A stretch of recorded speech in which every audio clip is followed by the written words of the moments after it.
Do you have a game that you can't forget even though you haven't played it for years? This is Firewatch for me. When I played it for the first time, I liked its warm, cozy world, although later it became a bit scary and uncomfortable, and the ending also disappointed me. But with time I forgot all these bad moments. The only things I remembered were those warmth and coziness. And I wanted to feel it again so badly that simple playthrough was not enough.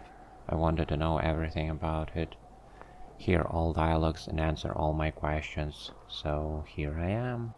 The beginning of this game is different from what's waiting for you later. It's just text, bar music and blurry violet lights on the background.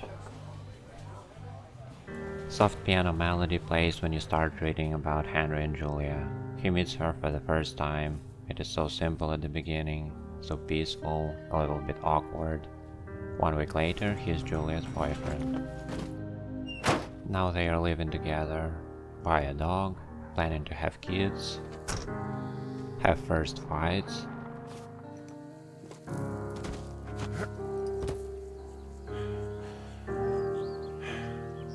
They enjoy walking dog at night. Julia has some memory problems, sounds bad, could be dementia.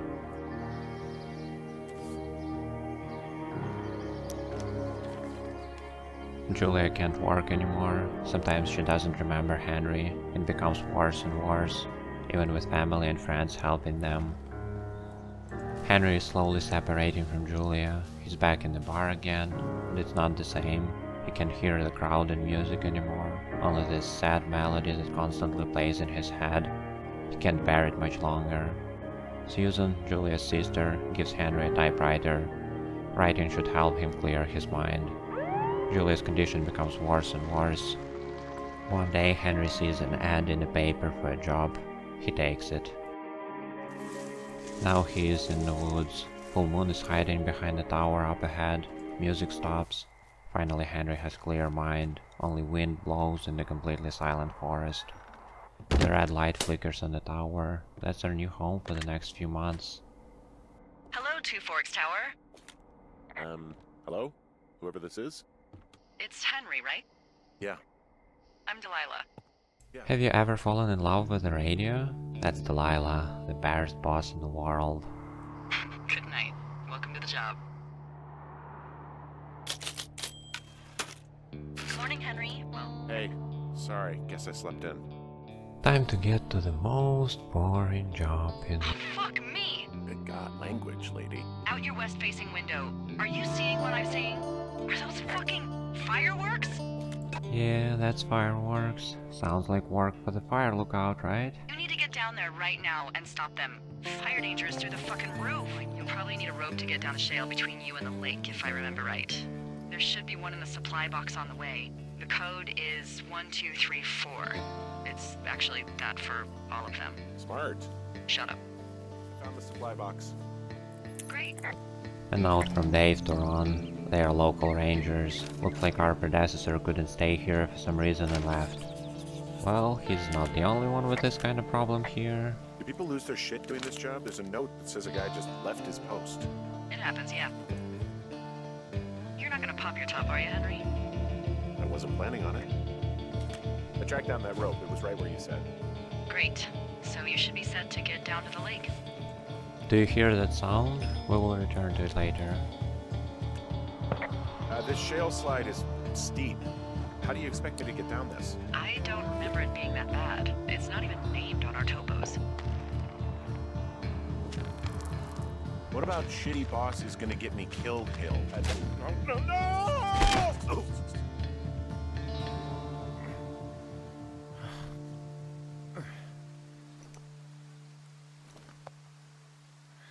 Hey, What the hell's wrong with you? my shitty boss almost got me killed. First, your boss is a delight. Yeah, she is. Anyway, we found the camp and let's clean this mess a little bit. And take some compensation for our troubles. I found a bra. A nudie pyromaniac. Remain professional. I found them in the lake. Skinny dipping. Yeah. Is that a guy over there? Oh boy. Enjoy dealing with that. Gold stereo! Down. Whoa, it's expensive. You asshole! After dealing with the problem, we head back to the lookout. I might have got a little hot. A little bit. What's a little hot? Some of their personal property took a swim? Ugh. Well, I can't do anything about it now. Thunder's coming. Delilah says that there was a guy in lookout nearby who was struck by the lightning 7 times. But that's not what killed him. He committed suicide. Was he that sick of getting struck by the lightning over and over again? Hello? We walk through the cave on our way back. Oh! There's a gate inside, but it's locked and we don't have a key. There's some guy out here. Some guy? Wait, he's looking at you? Is he doing anything else? I don't think so. Henry, there's something someone should have told you about this area. What is it? It's outside. Come on. The whole thing. And people come and go as they please. It's madness. Yeah, okay, I get it. Look, bumping into someone in the middle of nowhere is part of the fun. Well, that's not fun for me. I came here to relax and that's the 3rd person I encounter in a single day. What's wrong with this place?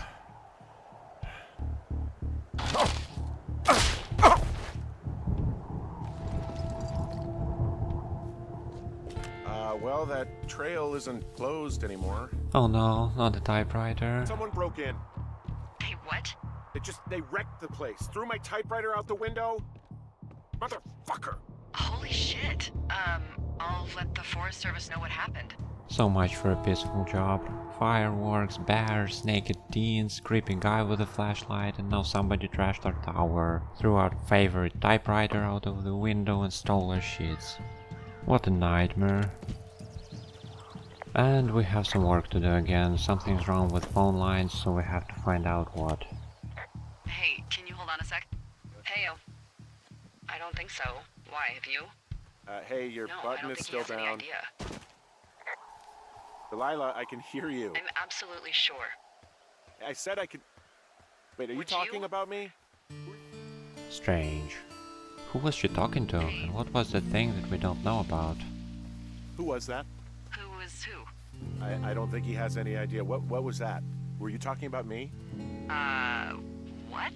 You left your button pressed or something. Henry, that call was work. I was just talking to... Actually, it's not really your business. A beer can? Not those kids again. Yep, looks like they've cut the wire. I wonder how could they manage to reach the middle of it. It's pretty high actually. Anyway, Delilah wants us to scare the hell out of them. Sounds fun, let's do this. Yeah, I'd make a spooky ghost costume, but they stole my sheets. What's that? Ooh, a backpack. Lucky we. Thanks to some Brian Goodwin guy, now we have an awesome rope and a camera. And there goes first selfie. Thank you, Brian Goodwin. Wait, who? The bag had the name Brian Goodwin sewn into the top. Huh. Wow. Do you know him? Yeah, I just haven't heard that name in a few years. Delilah knows Brian Goodwin and his father Ned. Even though kids are forbidden here, she allowed Ned to bring his son and says that Brian was a nice boy. They lived in Two Forks Tower but suddenly took off halfway through the summer. Hey, there's a tree out here that's been ripped to hell. And? Don't you think that's, disconcerting? Henry, there are 500-pound grizzly bears out here. They sharpen their claws on trees. We don't have grizzlies in Colorado. People killed them a long time ago. Well, in the thoroughfare, they hunt people, they kill people, they bury their bodies, and then come back weeks later to eat them because they prefer rotten meat. People just disappear. Don't you think that's disconcerting? No, Henry, that's life. Yeah, that's life, Henry. You can't judge bears for having a good taste in food. Oh, not the stupid slide again. We almost died because of it the last time. Well, I'm back at my shitty boss is gonna get me killed hill. You ready to give it another shot? Do I seriously have to? To get down to 5 Mile Creek? Yeah, afraid so. It's quite a ways downhill from here. How many hikers go missing in the Shoshone? More than none, unfortunately, with most of them being in this area. The thoroughfare because it's so remote. Why?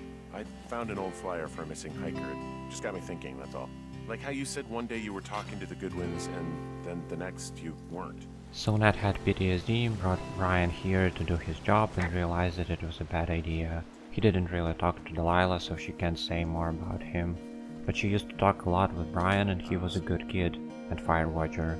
Better than we. So hurry up and let's find those kids. Their tent looks like it's been through the shredder, which would explain that scrap I found. What could have done that? Like a bear or I don't know, it sounds crazy, but even a bull elk if it's off its rocker. So someone trashed the teens camp. A bear probably. Bears are the best. Hope one of them will have a tasty meal with those girls. Just fixing the window today. Now tell me about your face. Delilah draws our portrait. Your eyes, tell me. They look tired, I think. Yeah, of course they look tired. In only 2 days we had to deal with naked teenagers, a creepy guy, the trashed tower, damaged phone lines, a trashed teens camp, and they think that we are the one to blame for it, so we might have even more problems soon. Okay, now I'm ready. Let's get to work.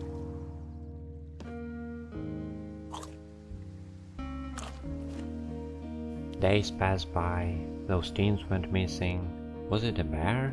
I knew I can count on him. What do you want? Hey, you big dumb idiot. You're a big dumb idiot. Oh, baby, you sound tired. I am. Are you having a nice time? I don't know. There's some weird stuff going on. Oh, that's too bad. Sure, it'll be fine. Well, I'll let you get back to sleep then. Now we are going after supplies. Remember, it's not just for you, okay? Yeah, sure, you can count on me. Alright, I got everything I need out of here. Time to chow down. Just yours, right? Who do you think I am? Hey, you didn't take all of the supply drop food, did you? Because, remember, it was for a lot of people, like 5. I'm hungry. So, you did. I gotta go. You've got a front row seat for what might be the biggest fire of the year. There are 3 things you can watch forever. Fire burning. Are you looking at the fire? Yeah, I am. I love how they look at night. During the day it's just smoke, but when the sun is down, you can just get lost. I'm glad you're here. This is my favorite moment in the game. There's something special about watching this fire. So helpless, it brings me peace. When there's nothing you can do, instead of panicking, you can just sit down, relax, and watch it burn. That's why they call it Firewatch, right? You're going fishing without a license? It's one fish, and I'm sick of all the stuff I got to eat. Well, maybe you shouldn't have taken so much of it then. Someone left their clipboard out here. Holy shit. Someone has written down what we said to each other, have been saying. No way. Wait, hold on. Something's out here. Henry? I'm worried. You didn't find an eagle.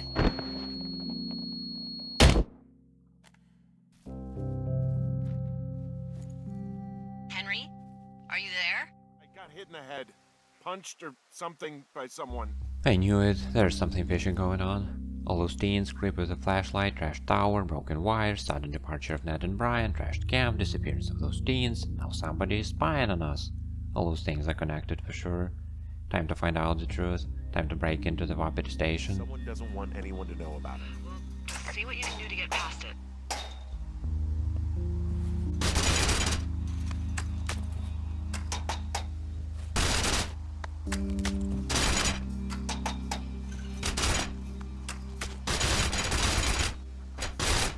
The gate is closed. Delilah says that we can ask firefighters for help. They did the control burning nearby. But what if they are also spying on us? Relaxing music again, but you're not gonna fool me. I will not rest until I find out what's going on. Before I got attacked back at the lake, I saw a radio on the ground. Kind of like the one I use. Maybe someone was hailing me, following me around, like working with other people. Just admit it, you're a little worried.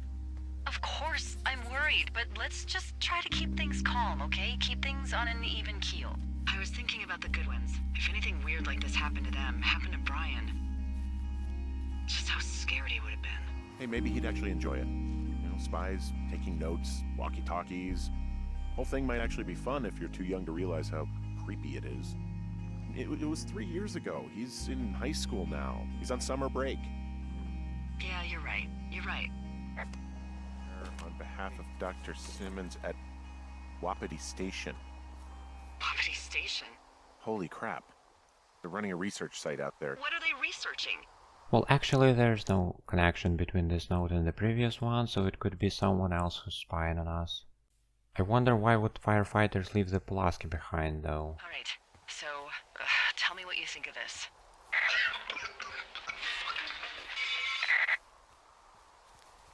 Did you just cough?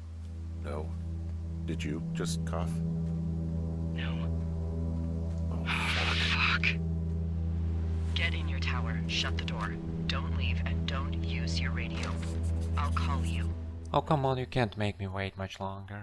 Hello, sunshine. Sorry, went out for a little bit. What can I do you for? By the way, I was wondering if your Flora of the Shoshone info poster was still up inside your tower? Okay, yeah, it's up. Why are you acting like this? Great. Just wonderful. Do you see the tree in the top row, second from the left? Sure. It's the, No. You don't need to tell me, just, internalize it. It's a great tree. And there's an area called, that tree's name in your sector that maybe you should take a midday hike to. Maybe. Oh, yeah, okay. Maybe I should go for a hike. Oh my gosh, it becomes crazier and crazier. Now we have new radios, so nobody can eavesdrop on us, but all our previous conversations could have been recorded, including parts about missing teens. We are doomed.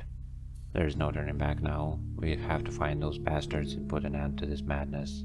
Am I just making all of this up? I mean, the eavesdropping, the spying, is this... Fuck, is any of this real? What? Are you serious? Maybe I'm just losing my mind. What? Like Julia. What happened to Julia? Nothing. It doesn't matter. Just maybe there was something in the water, or our condo was underneath some power lines, and you, Delilah, you're not real. Henry, you are losing it. I don't know everything that's happened to you, but you have to pull yourself together, okay? I am real. Okay? Okay. Henry, sweetie, I am real and this is happening. I'm as real as the sky is blue. But it's not blue, Delilah. You're not making this easier. Anyway, now we can finally break into the Wapiti station. We find some heavy research equipment. I'm in their main tent. What's it like? It's definitely some sort of monitoring station. Okay, so there's a log here that tracks the movement of 4 distinct subjects. You and me? Yeah, definitely me. And I suppose you too. What about the other 2? Maybe the missing girls? Like, they're still out here and these people are following them? I think I found the thing they used to track us. Holy shit. You know, you swear, like, a lot.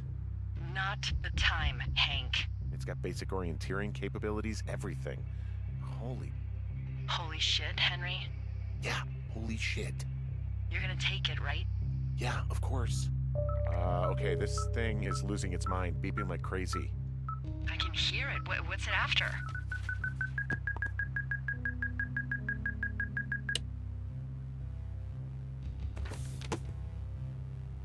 Are you shitting me? What is it? There's a folder of reports here. What do they say?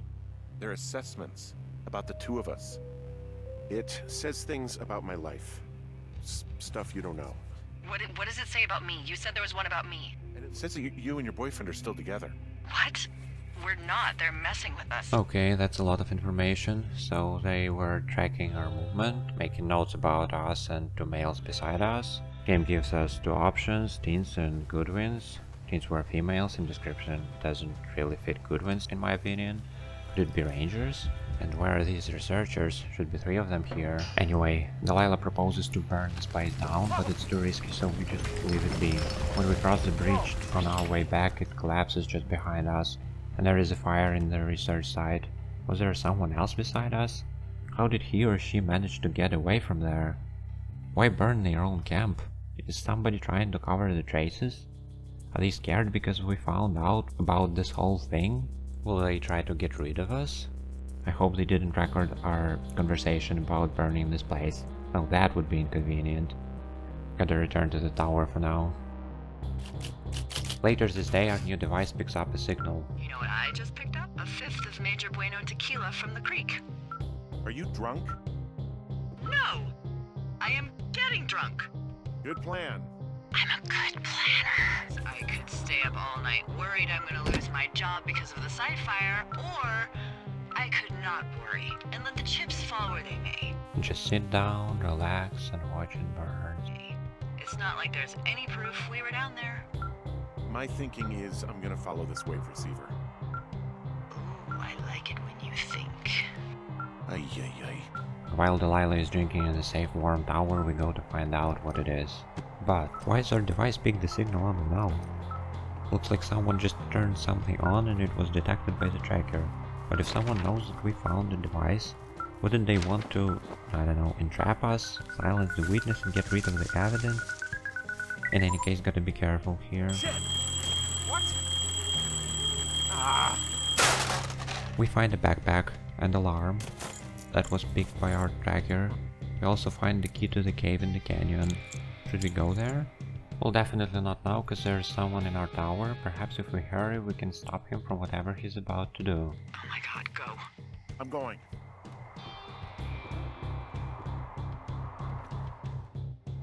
And no, it's empty. Almost. There is a tape cassette player on the door. Let's listen to it. Just burn the place down. The grass is dry as hell here. It would go up in a second. It's a tape of us talking down at the site. It sounds like we were the ones who burned it down and that it was your idea. Oh my god, what the fuck is happening, Henry? I think I'm gonna be sick. Someone claiming to be Henry in Two Forks called a lookout in another sector early this morning and said that I knew what caused the Wapiti Meadow fire. So I just got off the horn with that lookout who's wondering what I know, or that I'm an arsonist, or that I'm fucking losing it. We need to find out what someone's been keeping in that cave. Time to explore the cave. What the hell? And now we're stuck in the cave. Delilah, someone locked me in the cave. Send someone to the cave, please! And there's no signal.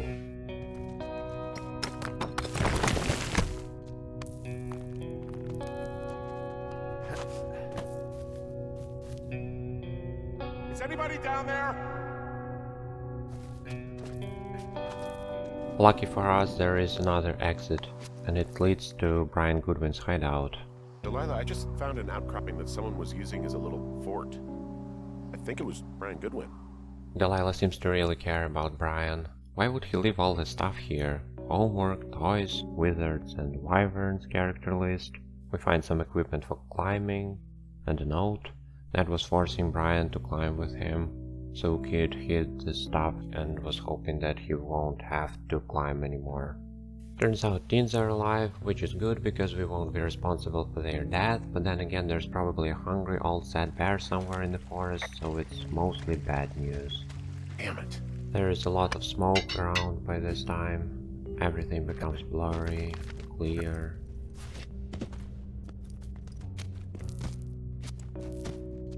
Disturbing music becomes louder as we climb down the cave again. Are you... Oh, God. You're Brian Goodwin. You fell. And there it is, lying on the bottom of this cave. Body of Brian Goodwin, climbing accident, where his father tried to make it look like one.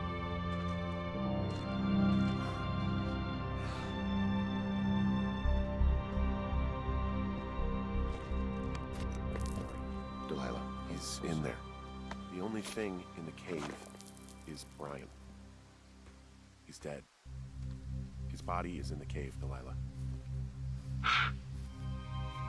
gotta be fucking kidding me. How does that... What? I don't...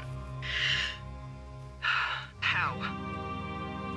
Climbing, I think, or made to look like a climbing accident. He'd be alive if I had told someone he was out here. I don't know where he'd be, but I can assure you it would not be rotting at the bottom of that cave. Hike back. I think we're leaving tomorrow anyway. Time to leave. After all what's happened, this tower really feels like home. Shouldn't we talk for a sec? Surveillance, the Goodwins, Brian's death. Look, I don't know what to say, okay? It's like the universe cooked up the cruelest thing to have happen. Does it connect to everything else? I don't know. I don't know if I even want to. Delilah doesn't want to talk, just like Henry on the first day. Tracker is beeping again. Looks like one last trip is waiting for us. What could it be this time? That strange ringing sound again.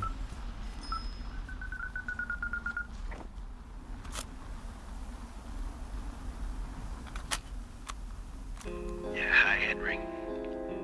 Hey, you better find this before it burns up. We've been causing each other a lot of headaches. I've been up here for 3 years. I kept it cozy. Winters are harsh as hell, and I ran out of books. But I got that antenna rigged up, and Delilah, she's a record you don't gotta flip. I kinda get why Brian took to her. You guys don't know anything about having kids, alright? Nobody knows nothing.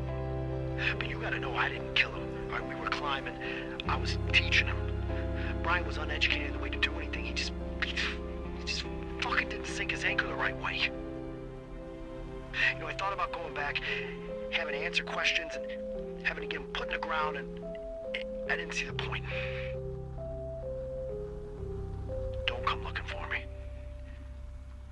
Sorry about your wife. We found the surveillance operation. It was Ned Goodwin. He was the one listening to us, just him. He made the tape? Yeah. He's gone. He's deeper into the Shoshone. He doesn't want anyone to know he's out here. Because he killed Brian. Because he killed his fucking son.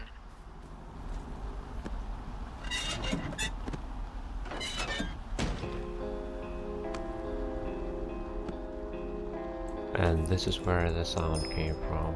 So what happened here? Let's start with Goodwins. Just like Delilah said earlier, Ned brought Brian here so the boy would help him with his job. When they were climbing together, Brian fell into the cave and died. Ned decided to leave the body there and started hiding in the forest. Everything was fine until one very tired man decided to take a new job to relax. On our first day here, Henry was returning to the lookout after taking care of teens with fireworks. Ned wanted to steal some sheets from the tower because he was freezing in the winter. He almost bumped into Henry on his way back.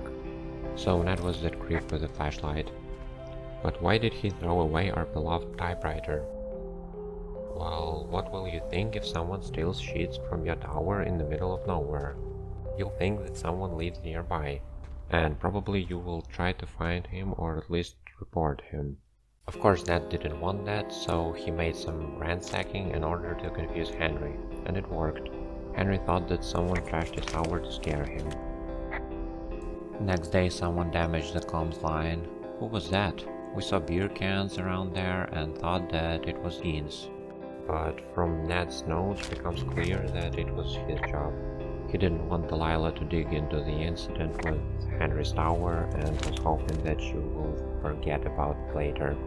So he cut the wire and left their beer cans to make us think that it was Dean's job.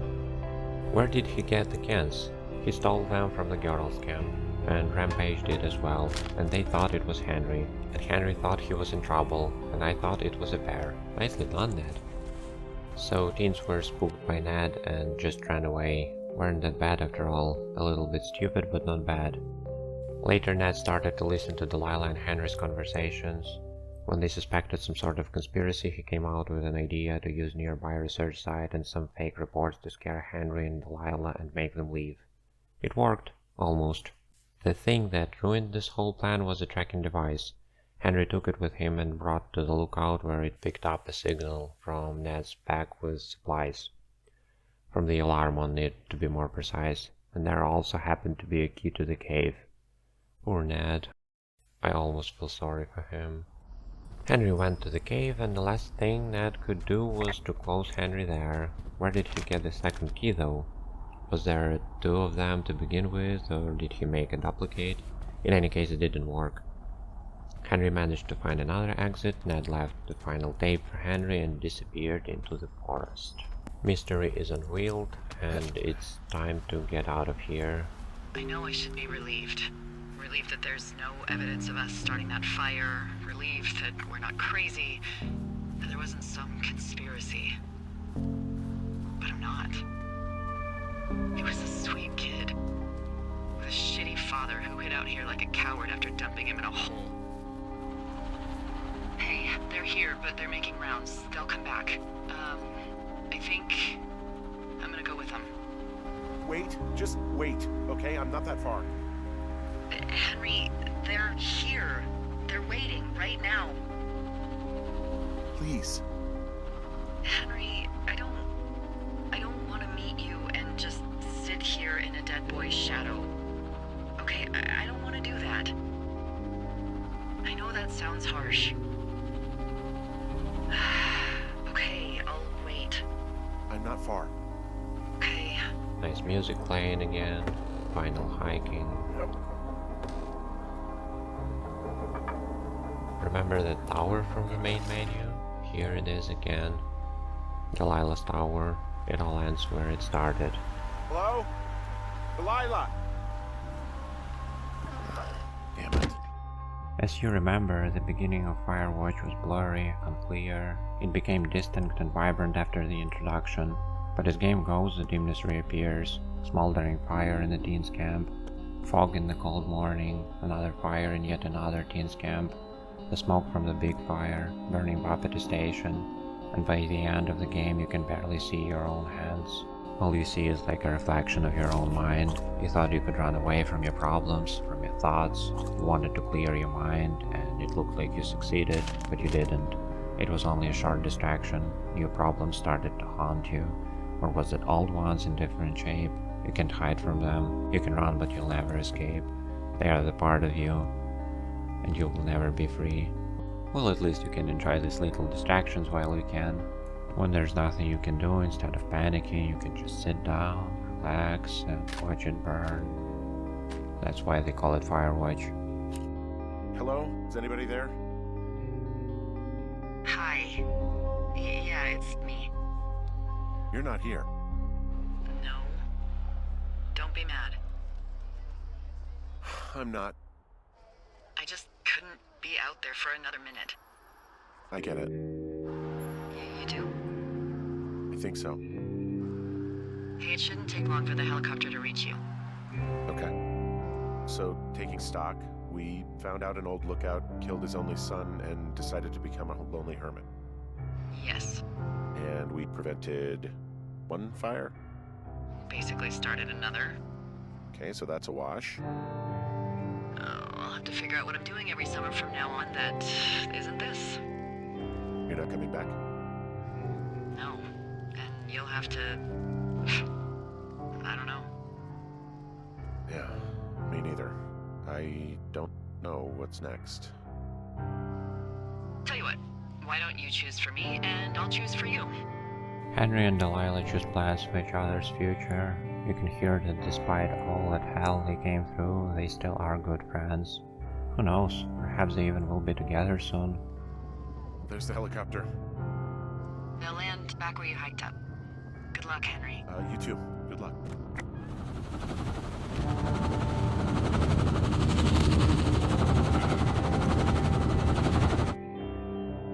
And this is it? We won't see Delilah? Henry won't choose between her and Julia? We won't find out what happened to Jules after Henry took this job? And all that conspiracy stuff? It was just one old hermit? Are you kidding me? Where are the aliens, reptiloids, crazy scientists, AI, at least serial killer? It can't be that simple. It just doesn't feel right. That's what I thought after finishing Firewatch for the first time. I was disappointed, but later I played it again, and again, and again. Why would I do that after all that disappointment? Well, with time I realized that this is why this game feels so real and genuine. Just like it tends to be in real life, all your expectations usually don't come true. Often you don't have a chance to say goodbye. Sometimes even if you do have this chance, you think that there will be another one and you don't treasure it. There's no epilogue because all storylines are finished before the end.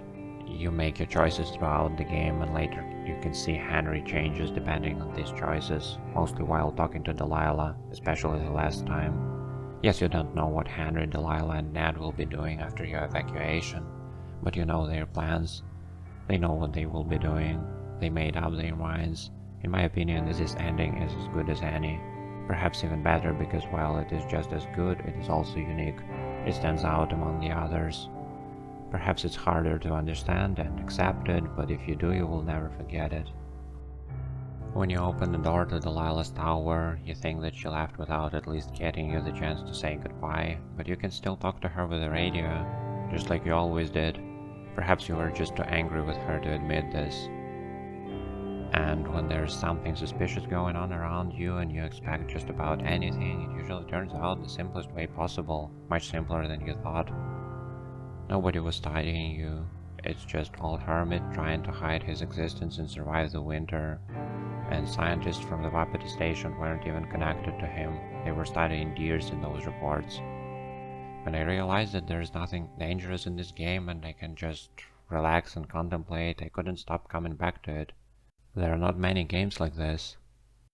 Some people would like to see in the game something along the lines of Delilah, the Lookout Tower, and the Shoshone all being dreamy constructions in Henry's head, coping mechanisms for an uncomfortable reality. Like maybe he is the one with dementia, or smothered Julia with a pillow in her hospital room, and Delilah is a nurse and Brian Goodwin is a candy bar that fell out of a vending machine in the hallway from Campo Santo block. The thing I would like to see in the end though is not meeting with Delilah, but rather knowing what are the characters gonna do after the evacuation, because from the last conversation with Delilah it's clear that they will have to do some explanations and paperwork. And they probably should meet each other during this process, at least it looks like this for me.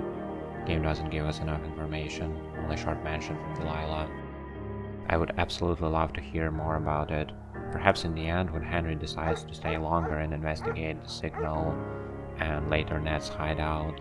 After doing all of this, he would have to go to the evacuation zone.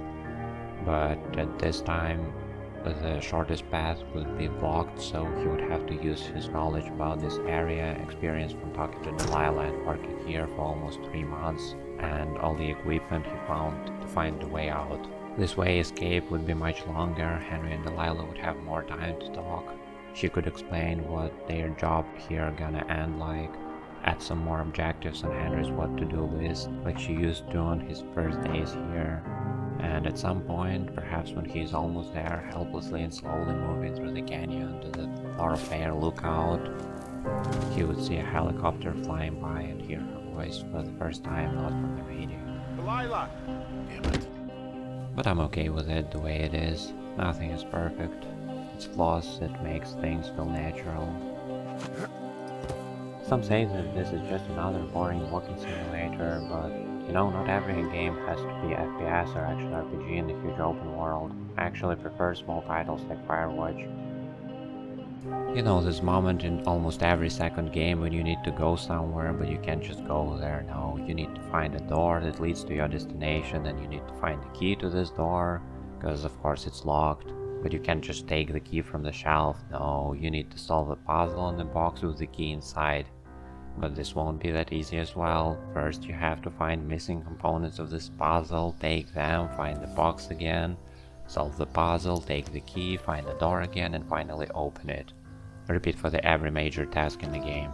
Remember? Well, forget it. There's no place for these things in Firewatch. The only time when you need to find the key is when you need to break into the Wapiti station. The key is Pulaski, by the way. But you only need to hike for it, and since the game is all about hiking, it's not a big deal. So here we are at the gate of what Henry only knows is Wapiti Meadow. soon to be known as Wapiti Station. Dun dun dun. So we can even talk about how you actually technically don't have to come here on this day at all, but presuming you haven't done anything strange, you now have to attempt to break in to this weird fence that's just seemingly out of nowhere in the middle of the woods. And realizing that the story needed that, we then were in a pickle where we went, well, we've never made you do anything like that before. Like, go and do an adventure game thing. Like, use an object with an object. And so we kind of put ourselves in a position via the story, and I think this is what I would classify as, like, not great game design, folks. Correct. Where I, for lack of, I'll take full credit, I guess, had pushed us into a place with the story where you needed to try to get into this place to justify going somewhere else less important to find a way to get in later. Because when you're telling a story, like, and then you have to kind of create a diversion, you don't want to be like, the most important thing you want is behind this gate, but you need to go elsewhere to get behind it. It's like the biggest, like, bugaboo of adventure game design, but we had written ourselves right into it, and the story was now like, or the game design was now subservient to the story, which is really bad if you're a game designer or an aspiring game designer. Not the best place to be. Not great.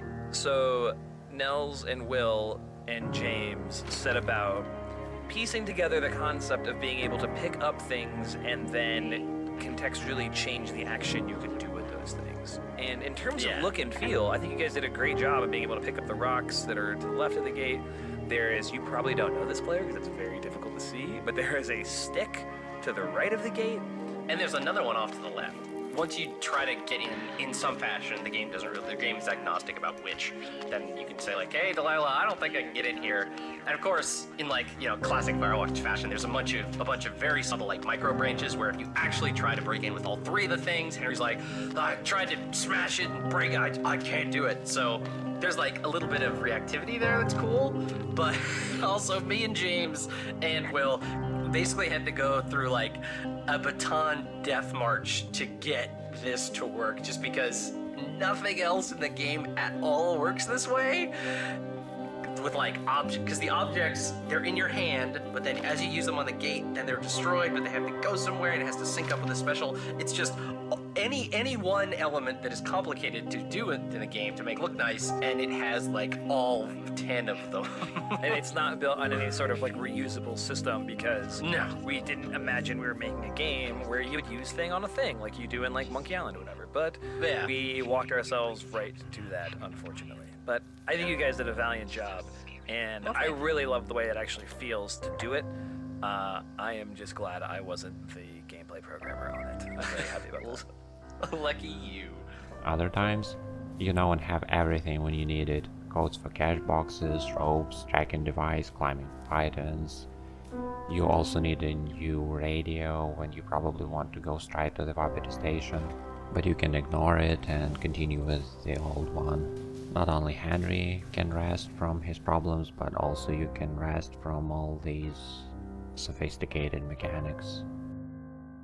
In games like this, you mostly spend time on reading countless notes and walking, sometimes solving illogical puzzles, but here you will be talking with Delilah all the time, well, at least 80% of it. You will go through fire and water together, you will feel all spectrum of emotions. You can easily associate yourself with Henry, you form his past at the beginning, you choose what he says, and you always have at least one good option. They're mostly different, and characters' response will really change depending on what you choose. And of course voice acting. Both Rich Sommer and Cissy Jones did an amazing job breathing life into their characters. They are so good, I just can't have enough of them. Eternity would feel like a second with these guys keeping you company. Such a shame that this game is only a few hours long. Well, only more reasons to play it again and again. Henry and Delilah are constantly changing and naturally become closer to each other. All the characters are doing something all the time. You can feel that they don't just wait till you progress the story. They have their own lives. Ned is running away from his past just like Henry. He works hard trying to hide his existence and make Delilah and Henry forget about him and Brian.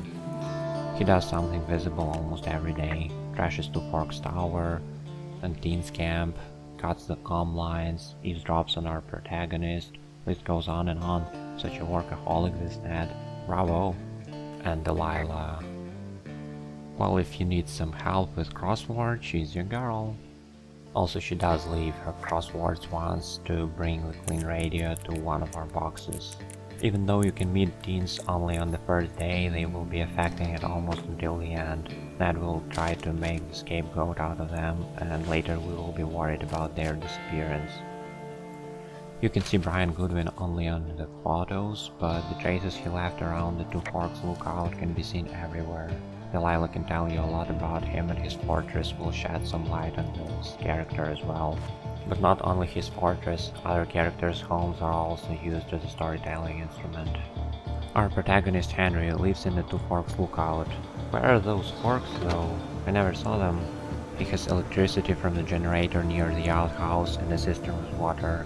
Developers added all these things so you could see that someone really lives here.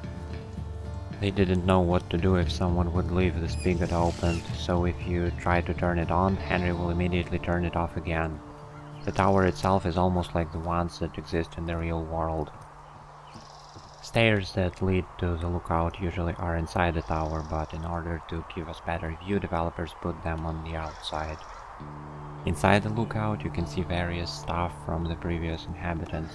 All photos, signs, flags, posters, maps, books. There is a typewriter on the table. Your radio needs recharging, so it's not just an item in the inventory, you pick it up from the charging station every day. In the desk drawer you can find Brian Goodwin's dice and his hand-drawn map of the area. He gave new names to all major places here. This is the very first time in the game when you see Brian's stuff, although you don't know anything about its owner until the second day. Hey, there's a map in my tower that I'm pretty sure is not USGS regulation, unless I've unknowingly been assigned to work in Two Orcs and the lake to the east is made of acid. That sounds erroneous. Looks like the previous resident was into fantasy. You will see this place every day and it will be changing along with characters. When you arrive here, all windows in tower are closed with wooden boards. Henry removes them before day one starts. He writes something every day and you can read what he thinks about all that's happening around. When Ned breaks in, Henry even puts the rock on top of paper sheets so the wind wouldn't blow them away. Later Henry will fix the window, though I wonder why didn't he just use big wooden boards we saw on the windows on our arrival instead of the small ones. Depending on your choices throughout the game, Henry can put off his wedding ring and put Julia's photo face down on the table. But you can always put on the ring again and return photo to its previous position, or just throw it away. With time Henry will add some new things here, like this underwear or a conspiracy board. Whoa, I found a turtle. Maybe it's a tortoise. It's a thing with a shell. Well, isn't that something? It's actually pretty cute. Well, Henry, if you decide you want it to keep you company, nobody'll mind. You can find turtles in different places and bring one of them to your tower. You can give it a name, like Dirt Reynolds, Mayhem, or Bucket Jr., depending on the name of your dog. Or keep it a secret, so it will be just a turtle. It will live in the box near Henry's bed. Also, you can pet it, give it some food, or even set it free. Be free!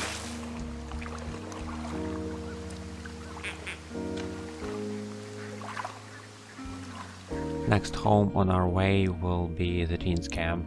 Well, it's not really a home, and there are two of them, but still. So there are a lot of beer cans. Shitty beer. Right. Infamous fireworks, one campfire ready to be stomped out, one bottle of whiskey for our troubles, 2 pairs of clothes, and one boombox for our beloved Dirt Reynolds. Moving on to the second camp, we find another campfire. They never learn, do they? Magazines. I have entered the teen zone. Oh, really? And where's that?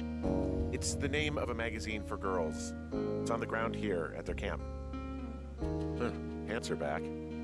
I'm sorry, pants are back?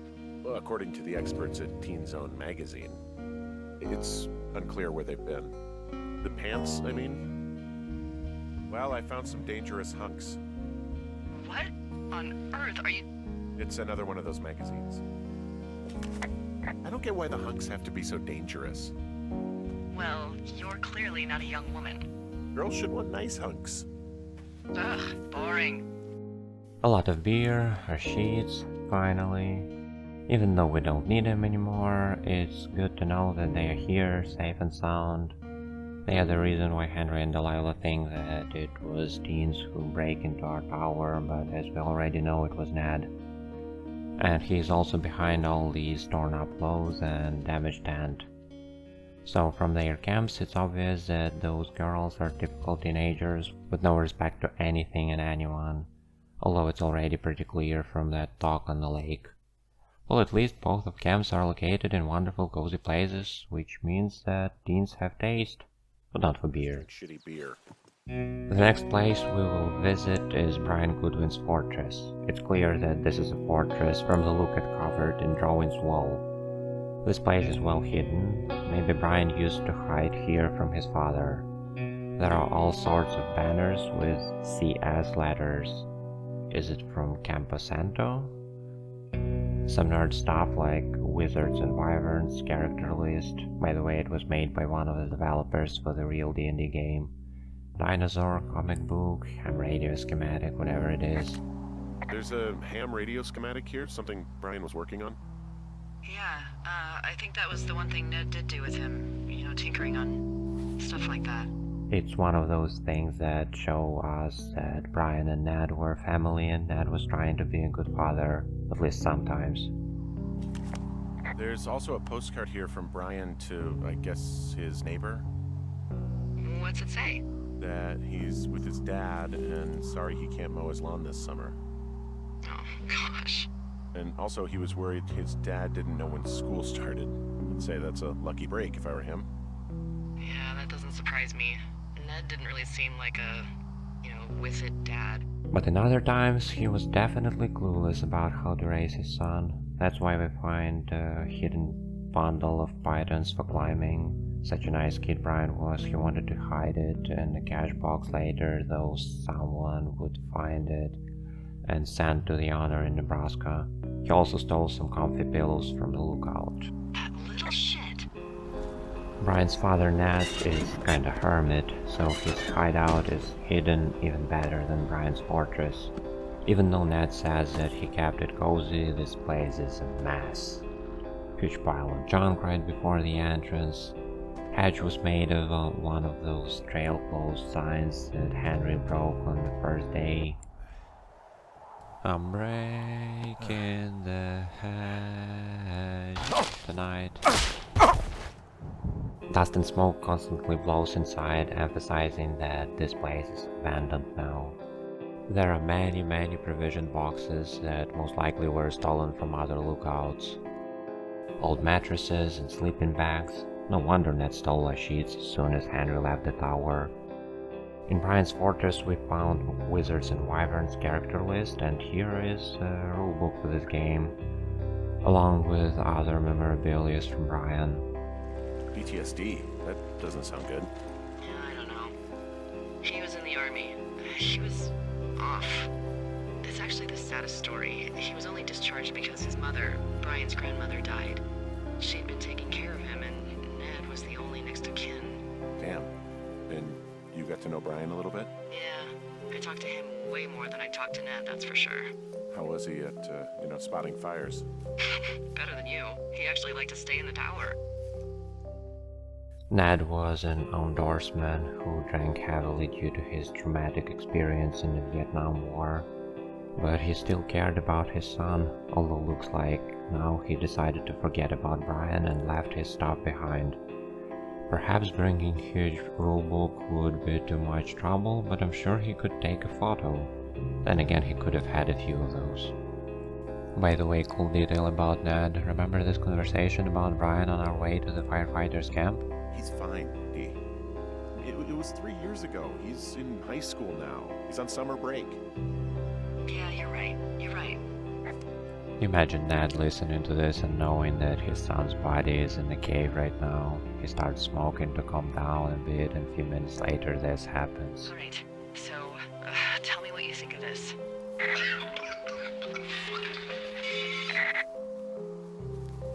Did you just cough? No. Did you just cough? No. Fuck.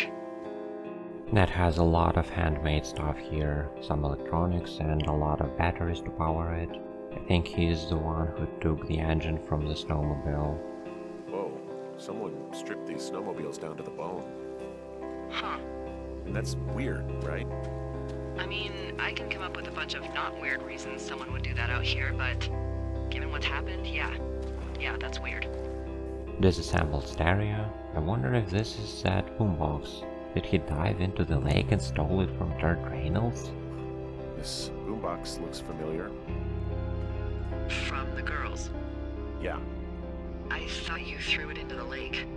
Oh, he must have fished it out. Oh, that's how it was. I like my idea better though.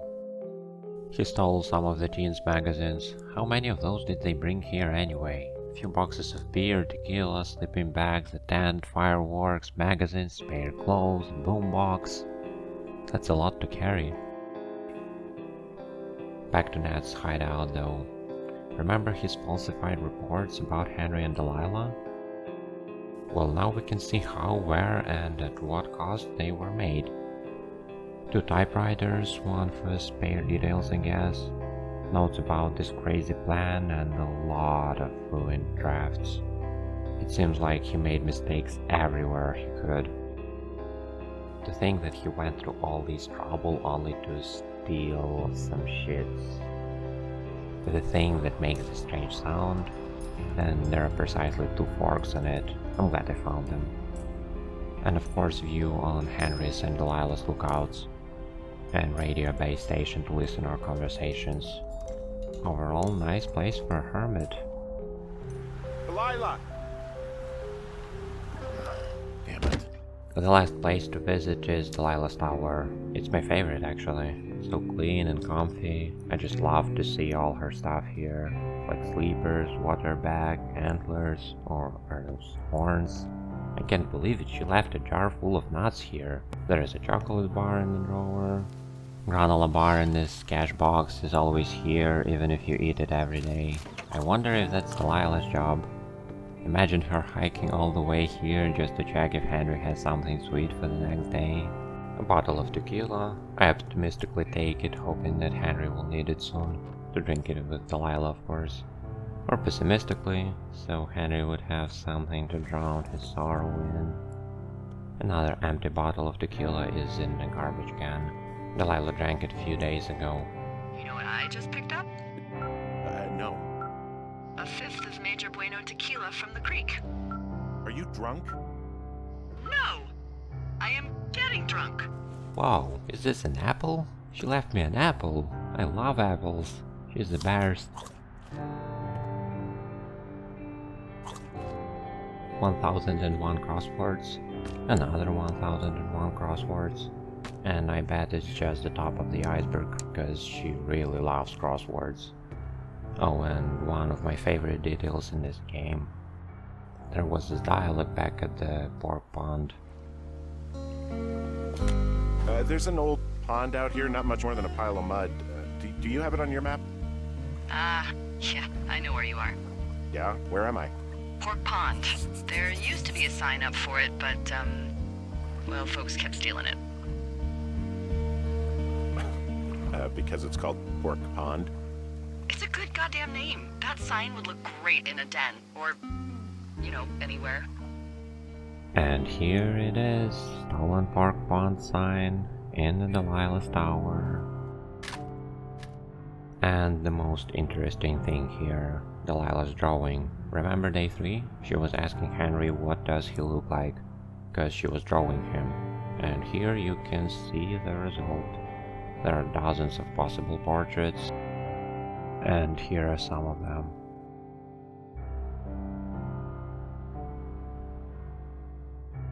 This last portrait Dee will draw if you ignore her questions about your appearance. And for comparison to portraits that Julia drew in the intro. Now, let's talk about music. I love music. I can't have enough of this game's soundtrack. I think that Chris Remo created an absolute masterpiece. Game's score features a combination of electric and acoustic guitar, bass, and electric piano. Chris played all of it himself. Even though Firewatch is his only work I'm familiar with, Chris is definitely on my list of favorite composers, along with Akira Yamaoka, Jesper Q, Darren Korb, Michael McCann, and Kai Rosenkrantz. Such a shame that I don't really know what to say about it. How describe all the feelings it gives me every time I listen to it in the game or just by itself. Often games struggle with making you feel for characters and all the emotional moments. You can see someone's losing, crying, grieving, dying, but you just don't care. Here in this game you will always be in the right mood because of music. It describes the scene better than any writer ever could, although writing is top-notch as well. Right from the prologue, it fills you with melancholy and nostalgia. It's relaxing and dramatic, makes you feel like dreaming about something you would rather forget. This melody is dynamic, it adds some notes along as the story goes. Hi, it's Jake again. Hey, I'm Chris Remo. Oh, hey, Chris. Hi there. I was a game designer and the music composer on Firewatch. Nice. So you're hearing now the first piece of interactive music that went into Firewatch, the first piece of music that actually Responds to what you're doing in the game? Exactly, yeah. So this is a piece of music that's divided into technically 6 parts. And what's happening is as you're playing through this introductory sequence, when you hit certain points in the narrative, it sends a signal to Wise, which is the name of the audio middleware we're using. And then when Wise gets that signal, it waits until the next sort of musically appropriate transition point, and then when it hits that, it smoothly transitions into the next section of music, and so it creates the effect that you're just listening to one big long piece of music that just happens to be timed very nicely It just to your happens. playthrough. It just happens to get sadder and sadder at the exact rate that your life gets sadder and sadder. Yeah, exactly. This was a challenging process, both because I had no idea what the music should sound like, and also because it was the first interactive piece of music in the game, so the technical sort of just how does this work was also a part of it. But as it turned out, this music was changed. I mean, Jake, you may remember this. This music changed relatively little over the course of development in comparison to a lot of. I think it started off as maybe 3 pieces and it expanded out to 5 over development. But other than that, it's one of the first things dropped in, shipped. Get ready to hear about that a lot on this commentary. Music fades away as soon as you get to your destination, literally to the lookout tower and figuratively to your new life. When music stops, you're relieved yet tired. Don't get the wrong idea, it's not like, oh, finally this noise stopped, relieved. No, just the first track is tied to heavy, filled with sadness and stress. Henry's backstory is so tight that after you finish the prologue, this music will always evoke in you these feelings. He is tired of all those memories that haunted him all the way here. And when it comes to shutting down all bad thoughts in your head, nothing is louder than silence. This is just as powerful instrument for engaging you in the game as music. Drawing player in emotional moments wouldn't be great. You wouldn't be able to see the screen behind the tears. Soon you would get used to it and it wouldn't give you such strong emotions. It doesn't matter how much you like cakes, if you eat cakes and nothing but cakes all day, every day without drinking or taking a break, you will be sick of them. Same goes for everything else. We need diversity, changes, contrast, and silence is perfect match for music in Firewatch. But it's not complete silence, of course. You hear all kinds of pleasant sounds throughout the game.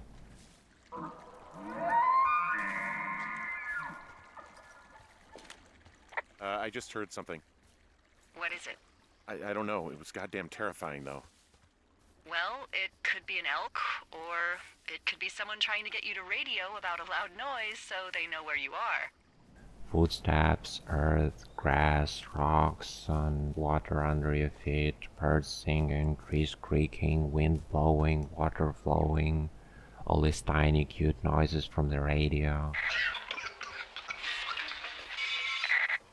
walking through obstacles, jumping, falling, cutting down trees, picking up objects, using map and compass, opening doors, stomping on fires, climbing the rope, switching on and off the flashlight. It's only beeping I was really tired of. Wish I could just turn it off, or throw it into the lake, just like Boombox, or at least in the end, when we ride the cable car to Delilah and don't need the stupid tracker anymore, we could just smash it into pieces, burn it and scatter the ashes at the canyon. Imagine this peaceful moment of silent ride, watching these small helpless parts in the air, slowly disappearing into the smoke, and then using compass again. Perfect. Back to music though. Next track you hear in the game is played on the Teens boombox. It's push play from Joy Tune and Nate Bosley's synthwave album Let's Get Electric. Taylor Dane's Tell It To My Heart was used as a placeholder in this scene, but Sean Vanneman conceded that the song was too overwhelming and would cost too much to license. Instead, Remo sought a song in the style of the 80s by an independent artist. It led to the use of push play. It's loud, synthetic, energetic, loud, filled with 80s vibe, and really loud. Just like interaction with teens. They are far away in the middle of the lake, and Henry seems to be scared of cold waters, so they just scream over each other in the music. You asshole! By the way, there was a cool line in the game that was removed with patch because of copyright issues. I bless the rains down in Africa. Henry used to sing here. It's a line from the song Africa by Toto. Next melody is played when something's wrong. You encounter a creep with a flashlight in the middle of forest, and he wouldn't be so creepy if it wasn't for this pounding bass. By the way, in the middle of this track, you can hear a sound similar to the one from Nat's hideout. Perhaps the sound is like Nat indicator or something. Or am I just hearing things? Shouldn't have listened to this so much. Am I just making all of this up? Fuck, is any of this real? What? Are you serious? Maybe I'm just losing my mind.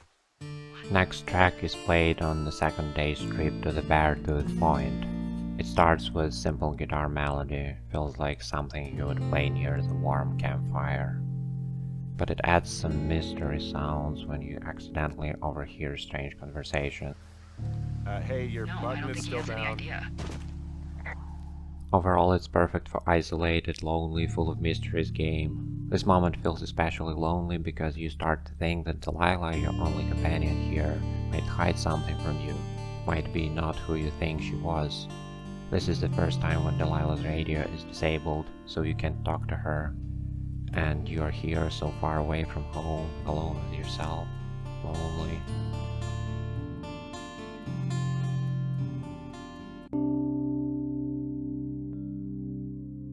Next few minutes in the north backcountry will distract you from these feelings. It starts with melancholic sounds. It's like sad aftertaste from the previous part.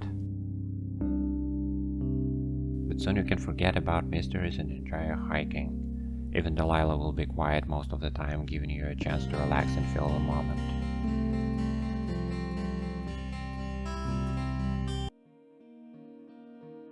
Melody during camp approach is kinda like escalation of the previous. It's more dynamic, alive, joyful, adventurous. Also, it's probably the happiest period in the game.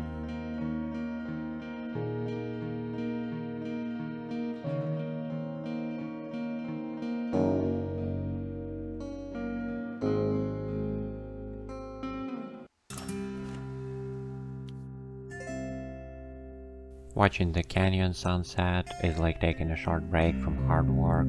It's right after Henry gets used to a new job and before his problems become obvious and dangerous. But after this, everything becomes only more and more complicated till the end. You didn't find an... After Henry gets hit in the head comes like calm after the storm. Slow hike to the Wapiti station and then to the firefighters' camp. The beginning of this track feels like buzzing in the head after getting punched. It also sounds like two previous melodies, but instead of sounding clear and fun, guitar sounds grim and lost, and everything else is kind of slower, calmer.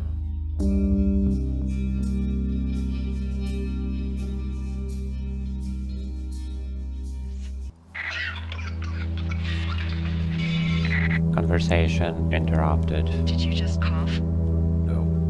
Did you just cough? No. Fuck. Tension grows further and further. Cottonwood Hike, still lost.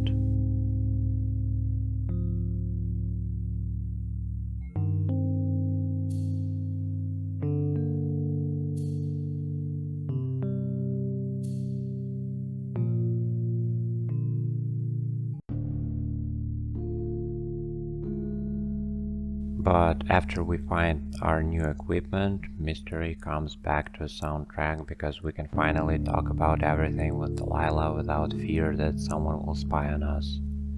This track is more agitated, just like anyone would be after encountering something so crazy. It also brings back adventurous feeling.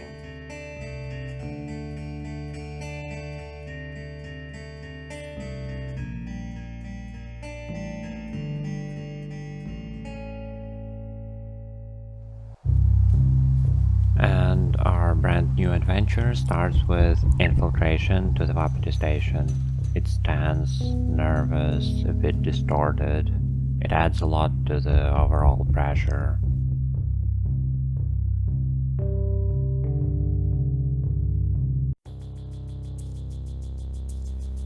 Okay, we got what we came for, sorta. Time for exfiltration. Distortion goes through the roof. Rhythm becomes more distant. Time to run. When we find hidden away Brian Goodwin's fortress, music fills us with nostalgia, I guess. It's like the opposite side of mystery from other tracks. Perhaps this is how it feels from Child's perspective, with cheerful guitar melody and without any sign of trouble. It was the place where he used to hide from them after all. I was thinking about the Goodwins. It just struck me that if anything weird like this happened to them, happened to Brian, just how scared he would have been. Hey, maybe he'd actually enjoy it. You know, spies, taking notes, walkie-talkies. Whole thing might actually be fun if you're too young to realize how creepy it is. Imagine an unfortunate discovery right after this. What a contrast.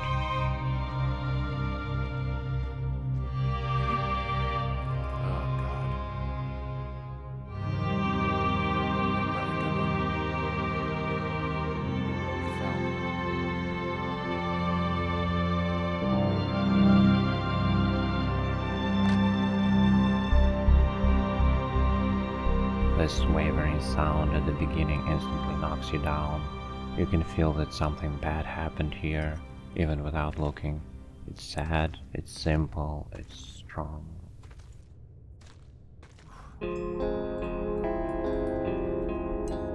Shoshone Overlook, Ned's hideout, sounds like sad version of hidden away Brian's fortress. Without cheerful guitar, with hint of troubles, it's filled with sorrow and regret. Also there is Ned indicator, we can barely hear it in the end. Or am I imagining things? Not again. Fuck, are you, is any of this real?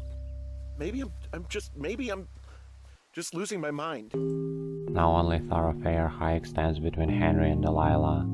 This track has some similarities with Beartooth Point.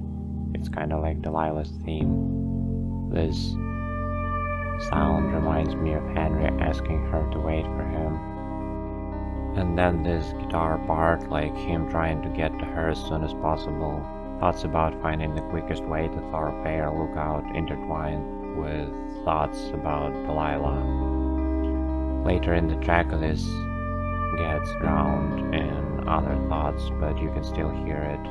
Like Henry is scared that Delilah will leave without him.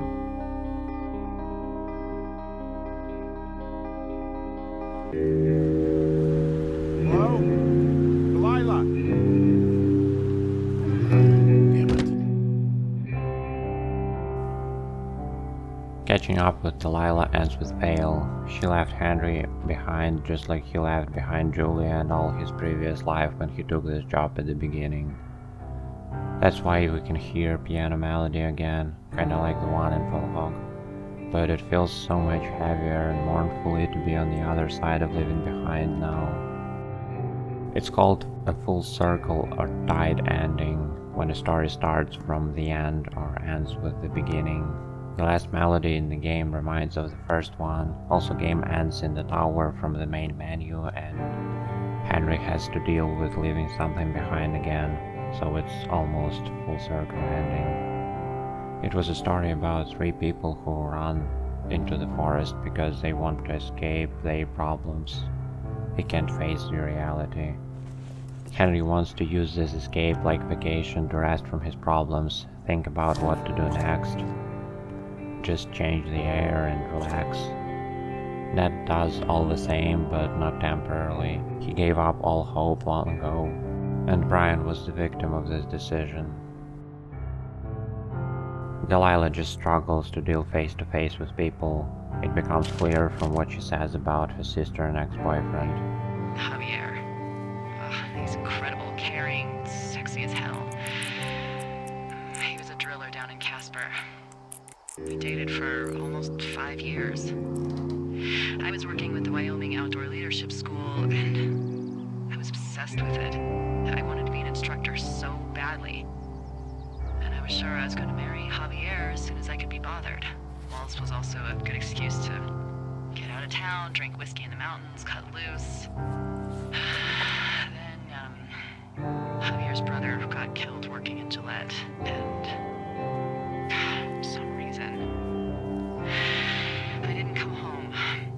Javier said it was fine. He'd go to the funeral, take care of his mom, stuff like that. It'd be easier solo. When he came back, he left me. I came out here. I lied and told my sister he fucked our neighbor. So, I lied to you. I came out here with a broken heart just like you. She chose this work so she could have some distance from all of them. She feels comfortable while talking to Henry with walkie-talkie. I'm glad you're here.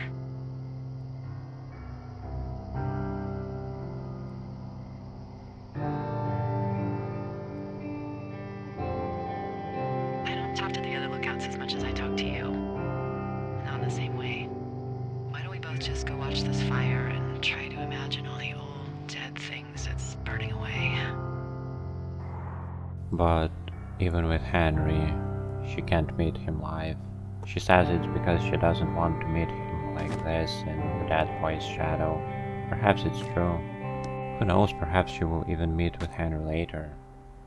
So in the end, Ned escapes deeper into Shoshone, Delilah runs from meeting with Henry, and Henry doesn't know what to do. Again. They all ended up in some sort of loop, just like I did, talking about same things over and over again. Maybe I'm just losing my mind. There are 3 more tracks in the game though. The first one you won't hear playing main story in Firewatch. The one where Delilah says in the end that you should stay in your tower and watch. It is also available in the free roam mode.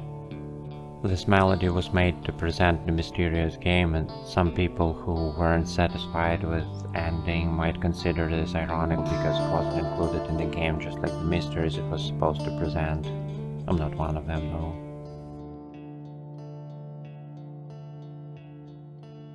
The second one can be found if you follow the beeping sound from the tracking device after Brian's fortress.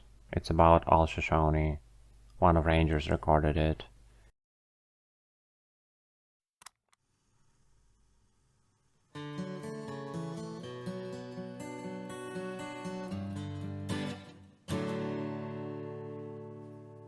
I'm headed off to old Shoshone, where the birds and the bees won't know me.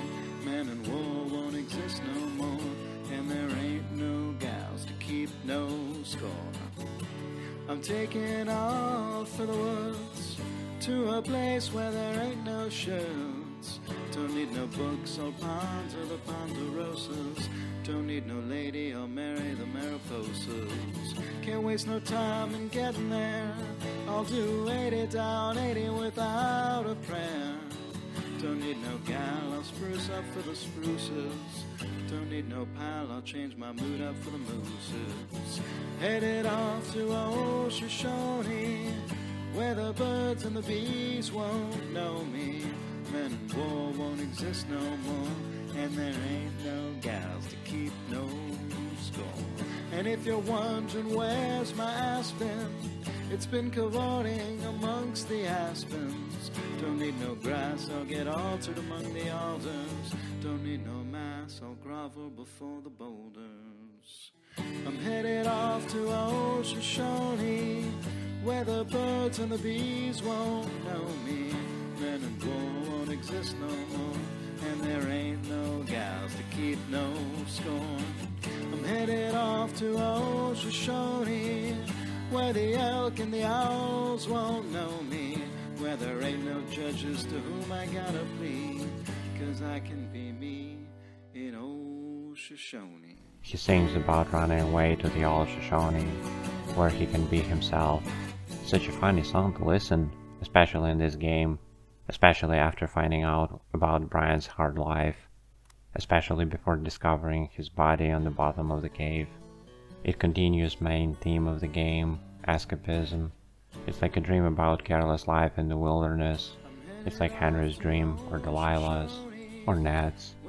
And it's hidden in the last part of the game right after the corpse of the dead elk. I've got a dead elk out here. It's torn up something good. You think it got wise to a government program? Shut up. This elk is wearing a tracking collar. The wave receiver picked it up. Is that right? Yeah, it's numbered. Makes sense. Maybe they were tracking elk at that site. Maybe they were doing exactly what they said they were.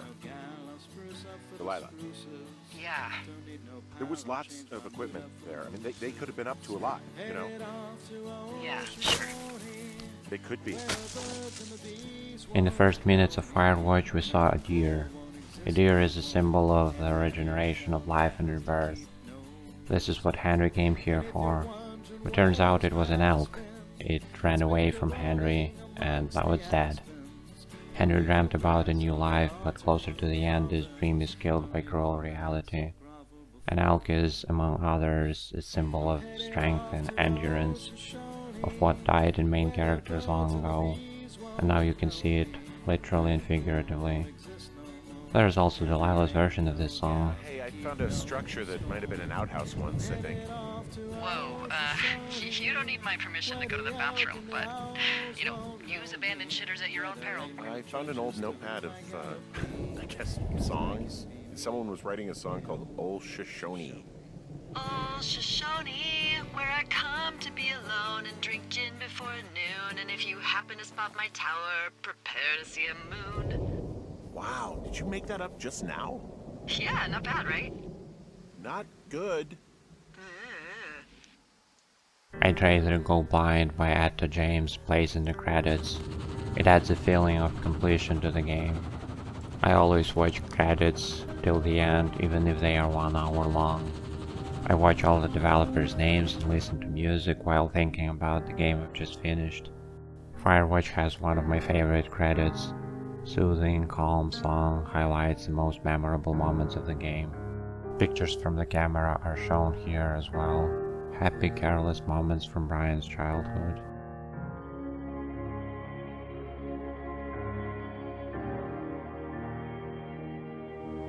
Since the structure of this video is already messed up, let's talk about how different every playthrough feels. Every time I start a new game I realize that there's something I want to try, like give Delilah silent treatment all the game. To be honest, I always end up clicking on every available dialogue option anyway. She's just too adorable to ignore. Or just run through the game as fast as I can without doing anything unnecessary, without interacting with teens, without seeing Ned on the first day, without sharing info about all the suspicious stuff with Delilah, without getting closer to her, without Burt Reynolds and Raccoon. or try to look under every single rock in the game, bother Delilah as much as possible, get lost everywhere I can, test Delilah's patience, taking too much time to find obvious things like fire searcher or fireworks, go where I'm not supposed to, gather all the items I can keep, laugh at Henry making that huge conspiracy board, trying to connect everything into a single theory, or just choose dialogue options I never chose before. And the game reacts to all these things more often than I thought. When you ignore Delilah, conversation won't just stop. Well, sometimes it will when it's appropriate, but usually she will say something else, ask why are you not answering, or try to guess your reaction and move on. You're just gonna wait me out on this? Ugh, fine. But I'm gonna take a second here and have a guess about you. Let's see. I don't know anything about you. I say you got fired from your job and have finally decided to write your novel.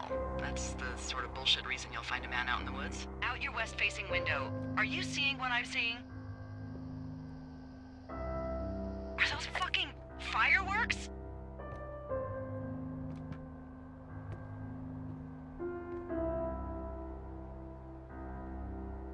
I need you to confirm. Do you see them?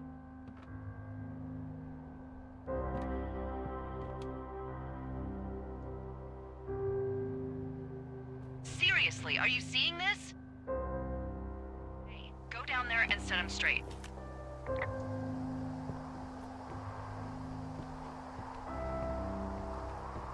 Do you think you can handle that?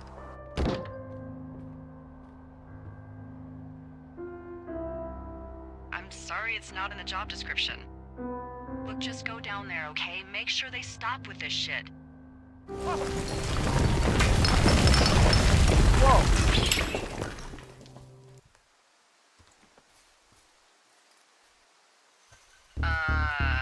Henry?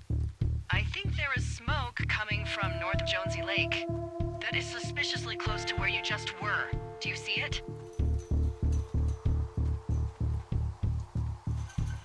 Henry! It's burning like hell over there. Tell me you did not start it. Hello?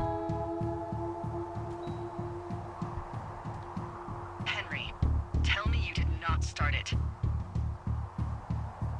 Holy shit. What if you did? Calm down, Delilah. That's crazy. Of course he didn't do that. He wouldn't do that. Would he, Henry? The hell do I do? You know what? Screw it. I'm leaving it and we'll see what happens. And I'm gonna try to get us out of here by... Well, I'm gonna try. Over and out. But not only Delilah, you can also ignore Ned. Hey, I got turned around. Is that person still there? No, he's gone. I'll call you when I get back. When you skip everything optional, you realize how much of the game is optional. You can skip almost everything, like first encounter with Ned, hike to the Wapiti station after getting hit in the head. You can even skip Ned's hideout, just take the tape he left on the rope and go to evacuation zone. And characters won't mention it later, but nevertheless you won't play in complete silence because Henry and Delilah don't have anything left to talk about. No, they still talk all the time. It's almost ridiculous how developers wanted you to feel isolated and lonely, and yet Delilah just won't shut up. On the first playthrough, when you don't know what to do and often get distracted or lost, you may feel a bit lonely and cut off from civilization. You might even be scared when Ned attacks you, nervous while breaking into the Wapiti station, confused in Ned's hideout. But playing for the second, third, 10th time feels like, I don't know, visiting old friend, returning to your birthplace or something. If you proceed carefully through the game, trying to find and report anything to Delilah, you will hear her soft complaining at least once about a colleague who can't make a step without letting his boss know, or something along these lines. Difference between options is also bigger than in most games. You know this moment in RPGs when you spend a lot of time choosing between the options in dialogue, and after finally choosing one you want to try the other, you reload the game, click on the second option, and you get the same answer. There's no such thing in Firewatch, at least I never saw it. Perhaps because of stupid save system. I didn't really care about it before making this video, but now I realized how inconvenient it is. You have only 4 save slots. You choose one of them when you start a new game, and you can save your game on the different file, and it is constantly rewritten by autosaves. So mostly you can't reload and try a different option. You need to start new game, and if you need some footage from the day 78, well, at least you can find something interesting even on the 8th playthrough. There are some long-term consequences as well. You may express your feelings about Julia, and in doing so shape Henry's character. Will he keep wearing his wedding ring, or will he leave it in the lookout? Will he open up to Delilah? Will he want to go back to Julia as Dee suggests in the end? Will she suggest it? So far she suggested it all the time, but who knows? You can choose a name for a few things in the game, like Fire, Turtle, and Slide. Later you can hear characters talking about these names, even joking about them. There are a lot of interesting details in the game. The raccoon, for example.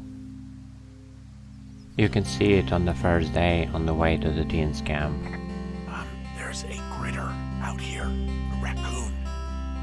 I can't understand you. Because I'm whispering. Because you're whispering.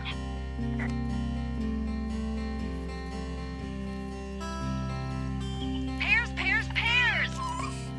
Yes! What the hell? I'm doing a crossword and I figured out the theme. It's homonyms. Pears, pears, pears. The clue was couples peeling fruit. Anyway, hope you're having a good afternoon. Thanks. Anything I should know about the cabin at the top of this hill? Hello? Okay then. Later this day, if you go left before the cave, you can find an old cabin in the woods. By the way, code on this cache box is set to 0451. It might be a reference to the book Fahrenheit 451 by Ray Bradbury, or to the famous quote from System Shock. Guess what we find here?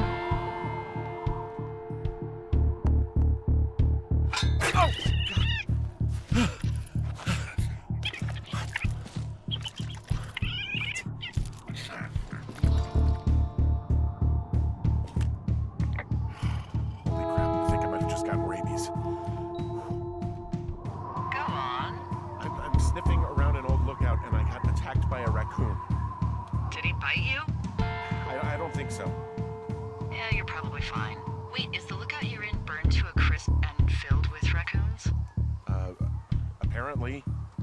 Ooh, Hawk's Rest. Yeah. Okay, I see what you're doing. What do you mean?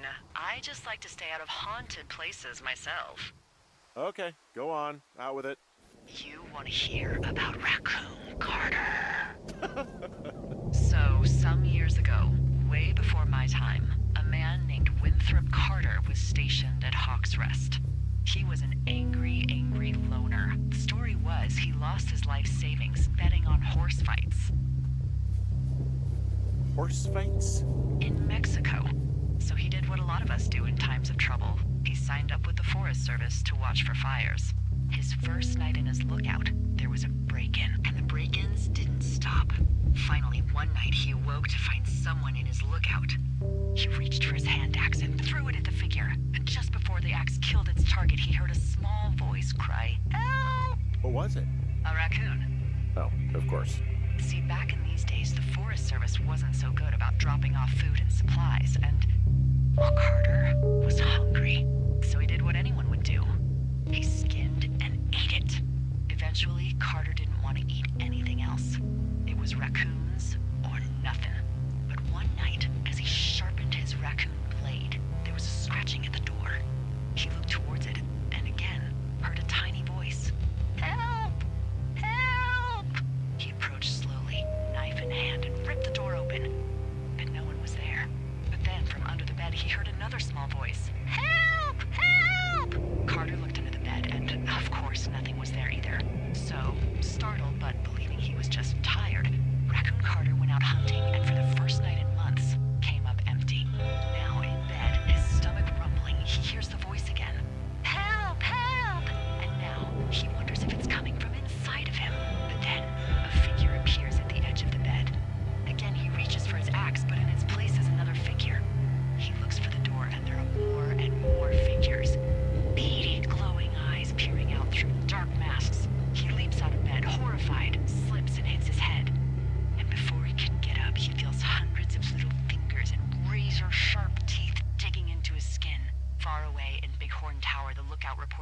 Loud at first, and then smaller and smaller, until they faded away forever. Help! Help! Help! And that's the story of Raccoon Carter. His ghost still wanders through the valley moaning, "Help! Help!" on hot summer nights. So what did the raccoons want help with in the end? Huh? Well, they kept crying out for help, help, help. Ah, hell if I know. Listen, you can't trust raccoons. In the end, you can find out what happened to this creature afterwards. Hello? Is anybody there? Hi. Yeah, it's me. I'm back at the staging area near the trailhead. I think I see your truck. Red? Colorado plates? Yeah. It's a piece of shit. Hey, that's a man's pickup you're talking about. I think there might be a raccoon living in it. Make sure he's comfy, I guess. 9 years later, zombie apocalypse will take place in his city, but before that, well, he will probably hang out with Henry for a few years and help him with writing and taking care of Julia. Yeah, I get the sense that not everything in here is useful. In the boxes? Why's that? I don't really know what I'll do with the deer horn. Firstly, they're called antlers, and secondly, stay out here long enough and you'll get creative. Someone found a fossil and put it in a cash box. Could be the same person who left that antler. And maybe they're leaving me an entire creature, piece by piece. By the way, if you play as a Henry who is afraid of water, you can play whole game without getting soaked. You can jump on the rocks instead of walking through the water in the only place where you need to cross the river.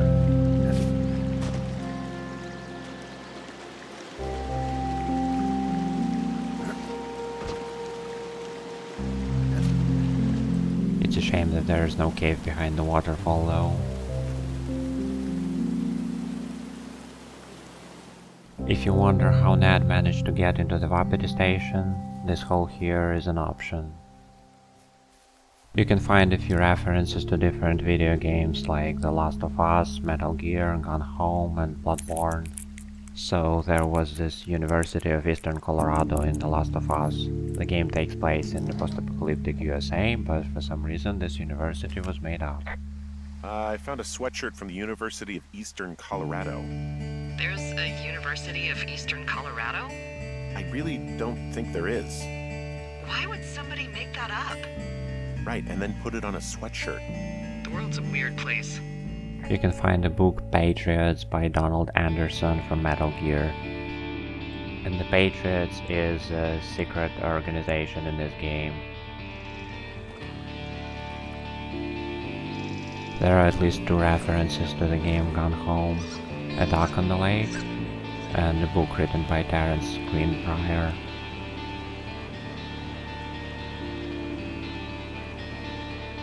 This is a hunter's mark from Bloodborne. And this here is Solus Necklace from Dragon Age Inquisition. There are 10 crime by the numbers books in the game. Here are all of them.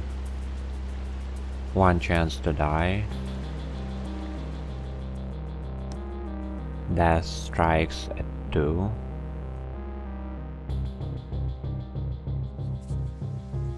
Three blind rats.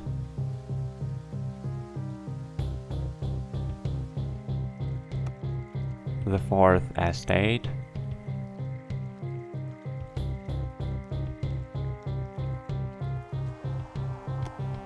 Five degrees north.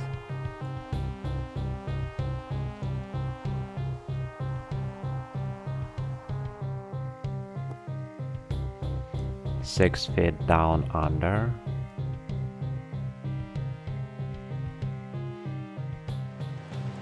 You might notice that Terminal 7's cover kinda stands out among others. This is what Chris Remore wrote on Reddit about it. That novel was adapted into a film, so the cover is trading on the imagery of the film rather than the book series, with the lead actors pictured and now a major motion picture tag at the bottom. We thought it was funny to have this much more crass cover interrupting the otherwise consistent and more classic set of designs. 8 rolled the hard way. 9 lives lost.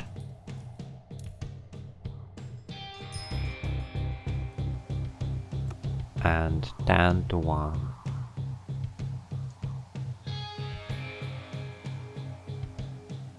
Here's what happens if you try to go to Delilah's lookout early in the game.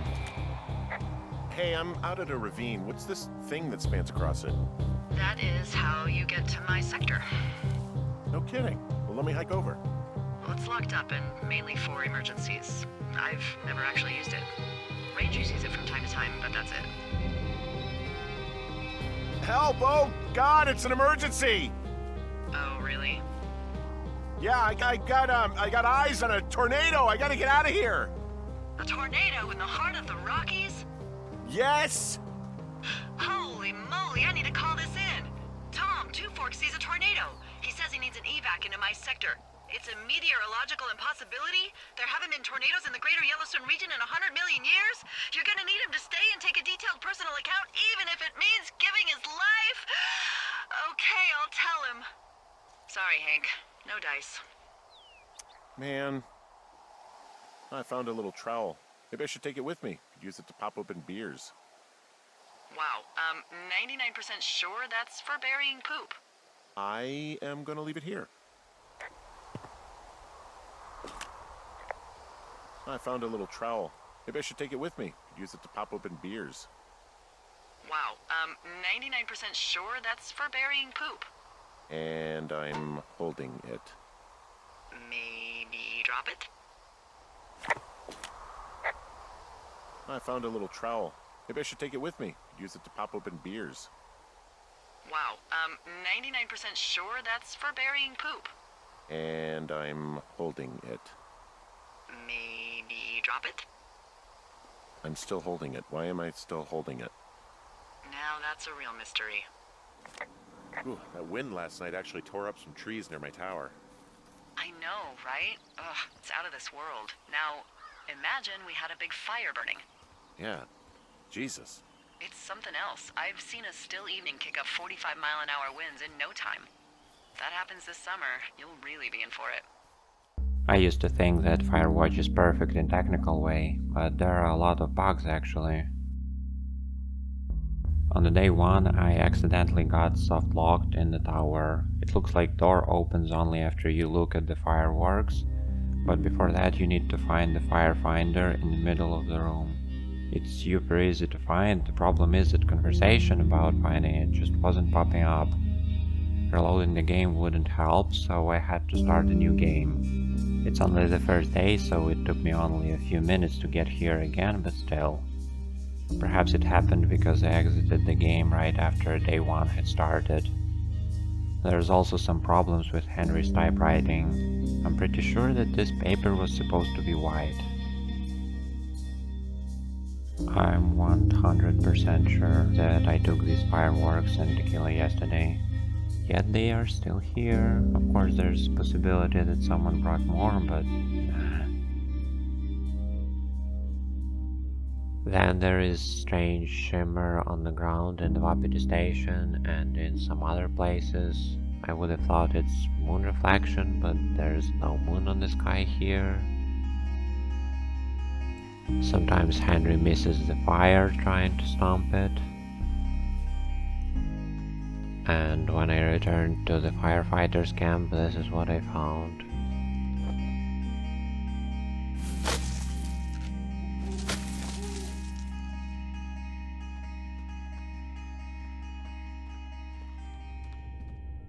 Here I almost got heart attack when the dinosaur fell under the textures. Thank God I was lucky to have the opportunity to take it back. I wasn't that lucky when I tried to bring Brian's comic to his body though. Oh, and while doing this, I found out that sometimes the radio works in the cave even though it's not supposed to. Delilah, I just found an outcropping that someone was using as a little fort. I think it was Brian Goodwin. Really?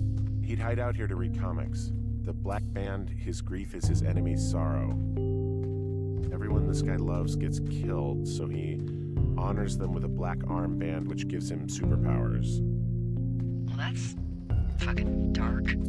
But that's all bugs I saw in 8 playthroughs, so I guess it's alright. Hello, Two Forks Tower. Here's what happens if you don't turn on lights in the tower on your arrival. Two Forks Tower, this is Thoroughfare Tower. Come in. Your lights aren't on. Hello? Whoever this is? Your lights aren't on. Yeah, no. You can see me? I can see all the lookouts. And this is the best moment in the game in terms of different ways to play it. They left half a bottle of whiskey. Decent stuff. The idiot's down at the lake? What is that guy doing over there? Is he skeezing? Hey, guy! Are you skeezing? Get out of here! What the? Are you throwing stuff at us? You dick! Also, setting off fireworks out here isn't just stupid, it's illegal. Yeah, so is stealing, asshole! That's so fucking bogus. You're gonna pay for that! Can we just get out of here? Ew, totally. Full stereo! Whoa, hey! Put that down! Seriously, it was expensive! Fucking cool it with the fireworks. Please just put it down! We won't light anymore! This guy's creepy, Chelsea. You probably have a tiny dick! Chelsea? It's my boombox! Can we go? Let's just swim to the other side of the lake or something. Ew, totally. You're gross. You're just some sad man out in the woods. Hey, that go okay? It's done. Well, that's ominous. Hopefully there won't be any more trouble. Good. Thanks for going down there. Hey! Hey, you fucking kids! Hey, you fucking fatso! Leave us alone! Leave us alone. I know you guys are setting bottle rockets out here, okay? How? Because you're hiding in the bushes spying on us? Give him a break, Lily. He probably hasn't seen boobs in 20 years. He's probably still a virgin, and now he's over there with his mouth hanging open. You don't know a damn thing about me. We know you're a peeping Tom. How long have you been standing over there? Oh my god, is that what you are? Barf me out! Ew. Can we just get out of here? Ew. I hope they drown. Yow! I don't think anyone would mourn a couple of future arsonists. Just gonna go ahead and not log that as a threat? Thanks. But seriously, though, thanks for dealing with it. Found them in the lake, naked. Skinny dipping. Yeah. You gotta take it easy with the fireworks, alright? You ought to take it easy at the Sizzler buffet. Chelsea? What? He's just some loser out in the woods. I mean, he's grody. Look, I'm sorry for bothering you. Can you just knock it off, please? Yeah, you should be. This is a free country, and we should be free to do whatever we want. And free from any peeping Toms. I said sorry. Oh my god, is that what you are? Barf me out! Ew. Can we just get out of here? It went fine. Hopefully there won't be any more trouble. Good. Thanks for going down there.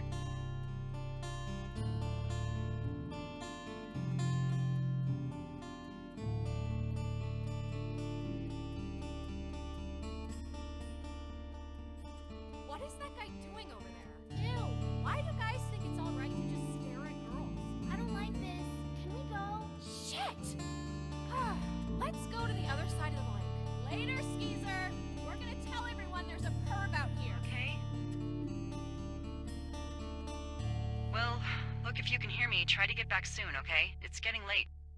If you ignore teens on the first day and don't tell Dee anything about them, on the second day Henry will tell her everything she missed. Snipped clean through, and there's a bunch of beer cans out here. The same beer those girls were drinking. That probably could have ended poorly. How'd you get fired and wind up in jail all on your first day, Henry? I thought it'd be a good idea to chuck some Roman candles into a smoldering fire pit, or regular forest burns. Remember day 33, when we took all supplies from the box? After that we had day 34 with Delilah's call about this. But if we don't take any extras from the box, we won't see day 34 at all. I bet we'll be stuck with her for the rest of the summer. And she doesn't have a name yet. I usually think of something funny or something practical or a little risque when coming up with them. but why don't you do the honors?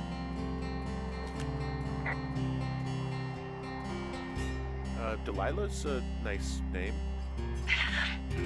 No, you big dummy. I was kidding. No, you were not. You're sweet, but we can't call it the Delilah Fire. Okay, what then? How about my middle name, June?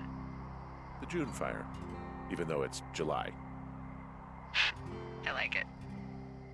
You could name it Delilah Fire and pronounce that as that, so it would be Delilah Fire. Are you looking at the fire? No, I'm looking at you. Oh. Well, let me know when you are.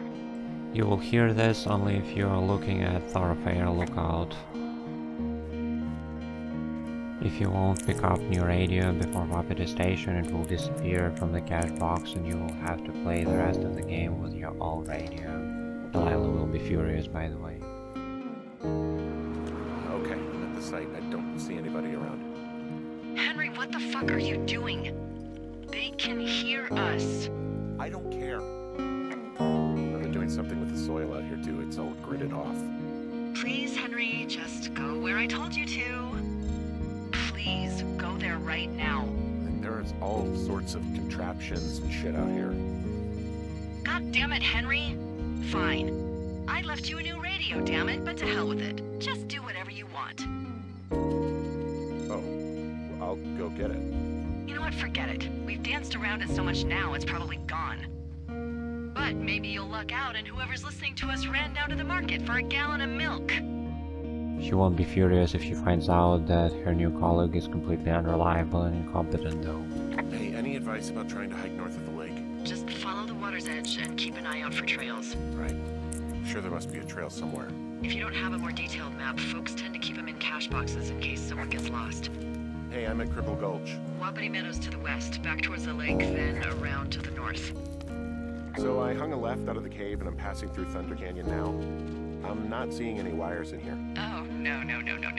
It sounds like you turn east towards Jonesy Lake.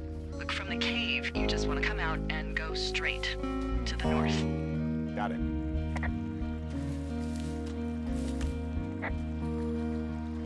I can't seem to find a way north. I'm back in the canyon. You made it down through the cave already, though, right? Yes? Good. Find your way back to the supply box there, then about face and head straight north looking for the trail.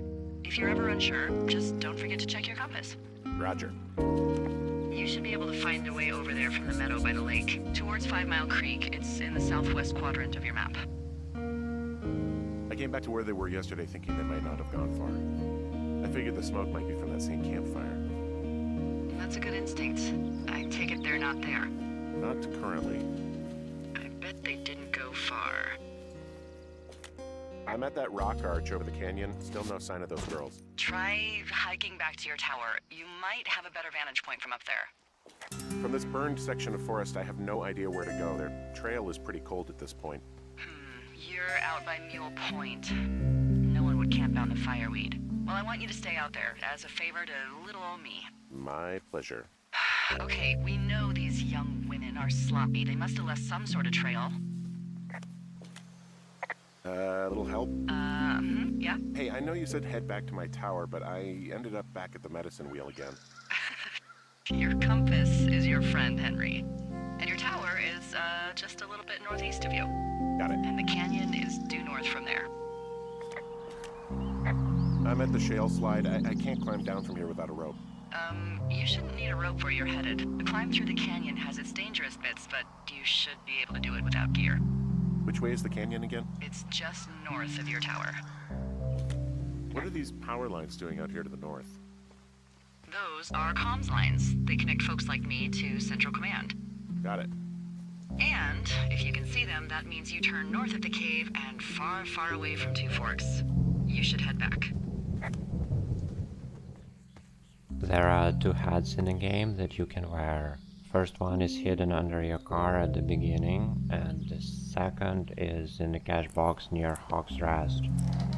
They will be in your tower after you find them, so you can put them on every day. Huh. Found an old hat from a Korean war vet. You'd be surprised how many former service members take this gig. Huh, makes sense. I imagine if you've been through a war, you probably can't get enough silence. And this is what happens if you try to go back where you came from in prologue. Delilah, the path out here is blocked off. Henry, why don't we talk about that when you've taken your hike? But... Please, Henry. Whoa, Delilah, the trail I hiked in on, it's gone. What is this, the Twilight Zone? No, there was a rock slide. Is there another path out of the thoroughfare? Let me think. Oh my god, I guess I'm lucky I wasn't on it when it happened. Yeah, for sure. You know, without some impossible mountaineering, there's not really another way out. So what the hell? We'll fly you out? I mean, sometimes folks get cut off by fire and we just scoop them up when it's time to go. Okay. Don't be nervous. Maybe I'll just live out here now. Henry the Hermit. Maybe I'll find myself a baby bear to keep as a pet and live off the land like Grizzly Adams. Delilah, the path out here is blocked off. There must have been a rock slide or something. Wait, holy shit, do you think someone did this? No, Henry. I think that is what's called an act of God. Good thing they're lifting us out today, huh? Yeah, good thing. It's a pity though that you can't really observe anything interesting from your tower. Only fireworks on the first day and the fire later. Oh, and Delilah's tower, of course. Would be nice to just sit there, look at stuff, point at stuff, and talk about stuff with the... Hey, I can see your tower. Yep, that's me. Bye. Hey, you keep your lights on at night? I'm doing a crossword puzzle. I do a lot of crossword puzzles. Hey, someone broke into my tower. Hey, what? They wrecked the place. Threw my typewriter out the window. Did you see anyone from over there? No, I didn't. Hey, I can see your tower. Suppose that means you can see me.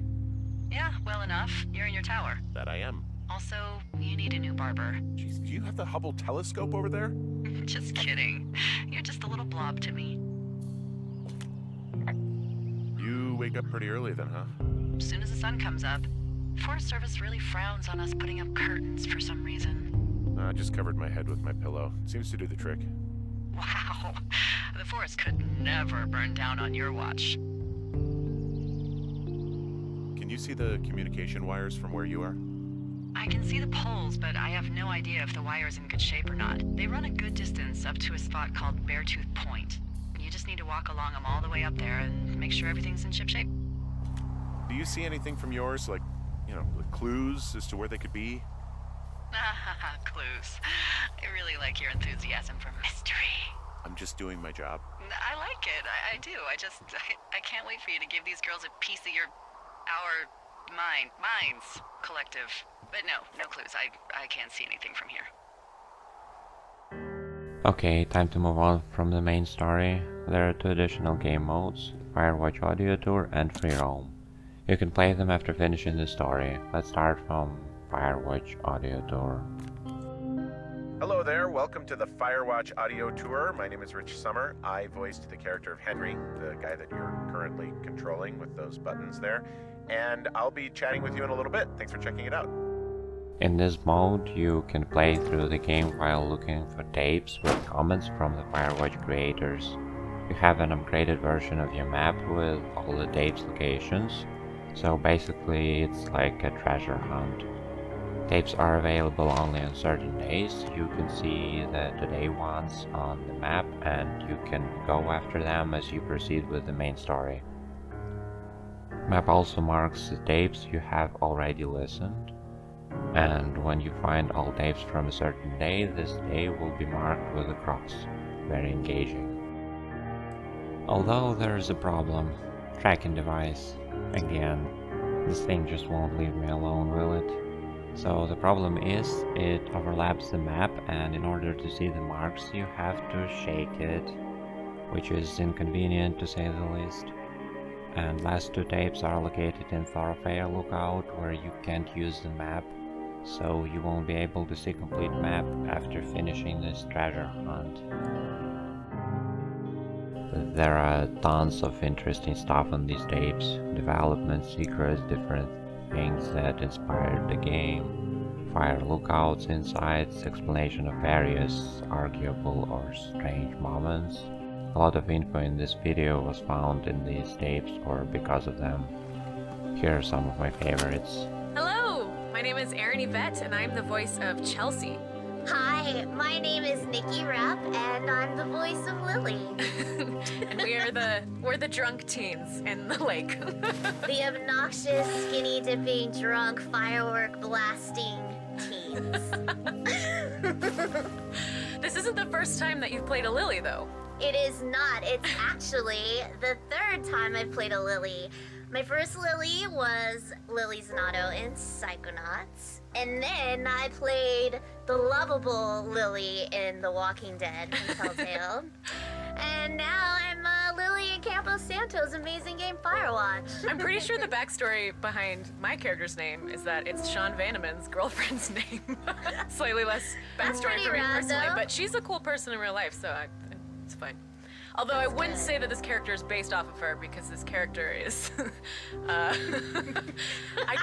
guess I always pictured her being changing majors constantly in college because she like can't decide what she wants to do. Like she's gone through like psychology and sociology and like, and just constantly flunking out of everything. Yeah, so she's just switching until something sticks. That's good you had ambition. I don't think my character really, I think she just was kind of drunk, cutting class. This isn't the first time that they've done something like this. Not at all. I think they were professionals at it. They were good. They were good at getting people to buy them booze, you know. Totally. That kind of a thing. That's good. Stand outside of 7-Eleven. Whenever people ask me like, oh, who did you play in Firewatch? It's like, oh, remember that time on day one where like you saw these silhouettes of like gyrating women? I was one of those. I probably like called you a fucking bras. asshole. That was me. That's a dubious honor, but it's still an honor. Totally, yeah. A little tiny bit of a really cool game. Thanks. Mm-hmm. You're welcome. Hey, I'm Chris. And I'm Sean, and day one ended abruptly. A lot of games don't do that structurally. Yeah. You sort of get to an end point, you touch a flag, or you continue on infinitely with no cuts. Right. Cuts are very rare in games that have sort of a... First-person games especially. Yeah. The idea for that came from the movie Dallas Buyers Club. So interesting. I know. I remember so specifically seeing the first time that movie cuts to a day title card where you learn that the Matthew McConaughey character has diagnosed with AIDS and essentially given 30 days to live. And then it cuts and it says day one. And it was that was like a gut punch when you see that because of what it implies. And I was like, oh man, our game is set in basically a limited amount of time. And there's like this tense thing that happens that makes it, it's not as though there's like a specific date that's coming up, but there is like tension now that exists. Also, we had to figure out just how to get around the fact that we had a big open world and needed to tell a linear story. And so I just came in the next day and pitched that idea based on that movie. And we all just thought it was like stylish and interesting and solved so many problems, so we did it. Ended up creating a lot more problems, but I think it worked overall. Yeah, it was great. Oh, hey, this is Ben again, and I'm here with Paolo.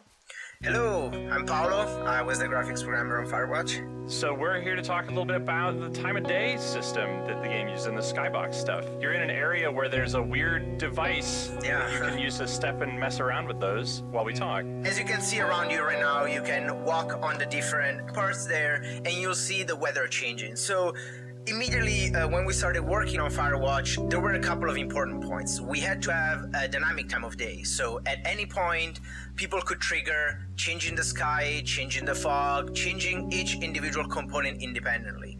At the same time, this has all sorts of technical implications, but the most important are, okay, how do we represent all this information? Games have many ways of baking data, which means that you sort of gather the lighting information in a scene, and then you save it into memory, which is usually a texture or other data structures, to then use it in real time. Now, the problem with that was that we had a lot of different permutations, and we wanted them to change in real time, and also we didn't know ahead of time how many we were going to have. So we tried to go with a fully dynamic solution.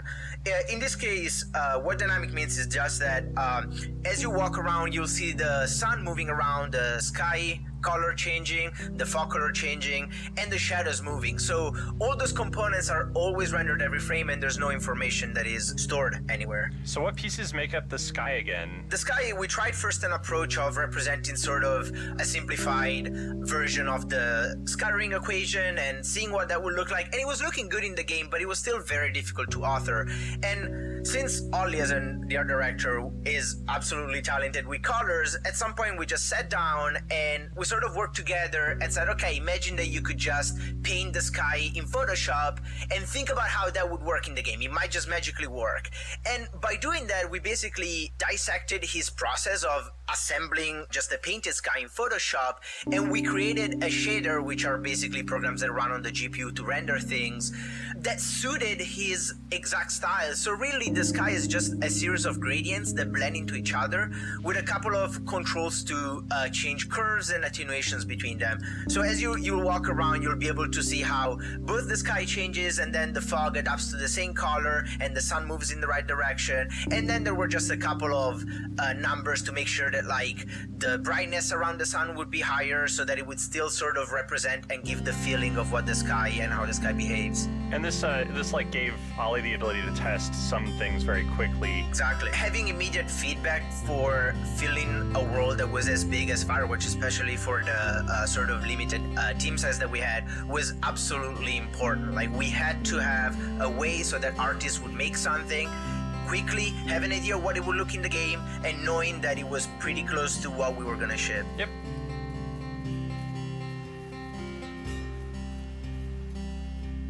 If you mess around with these buttons, time and weather will go crazy.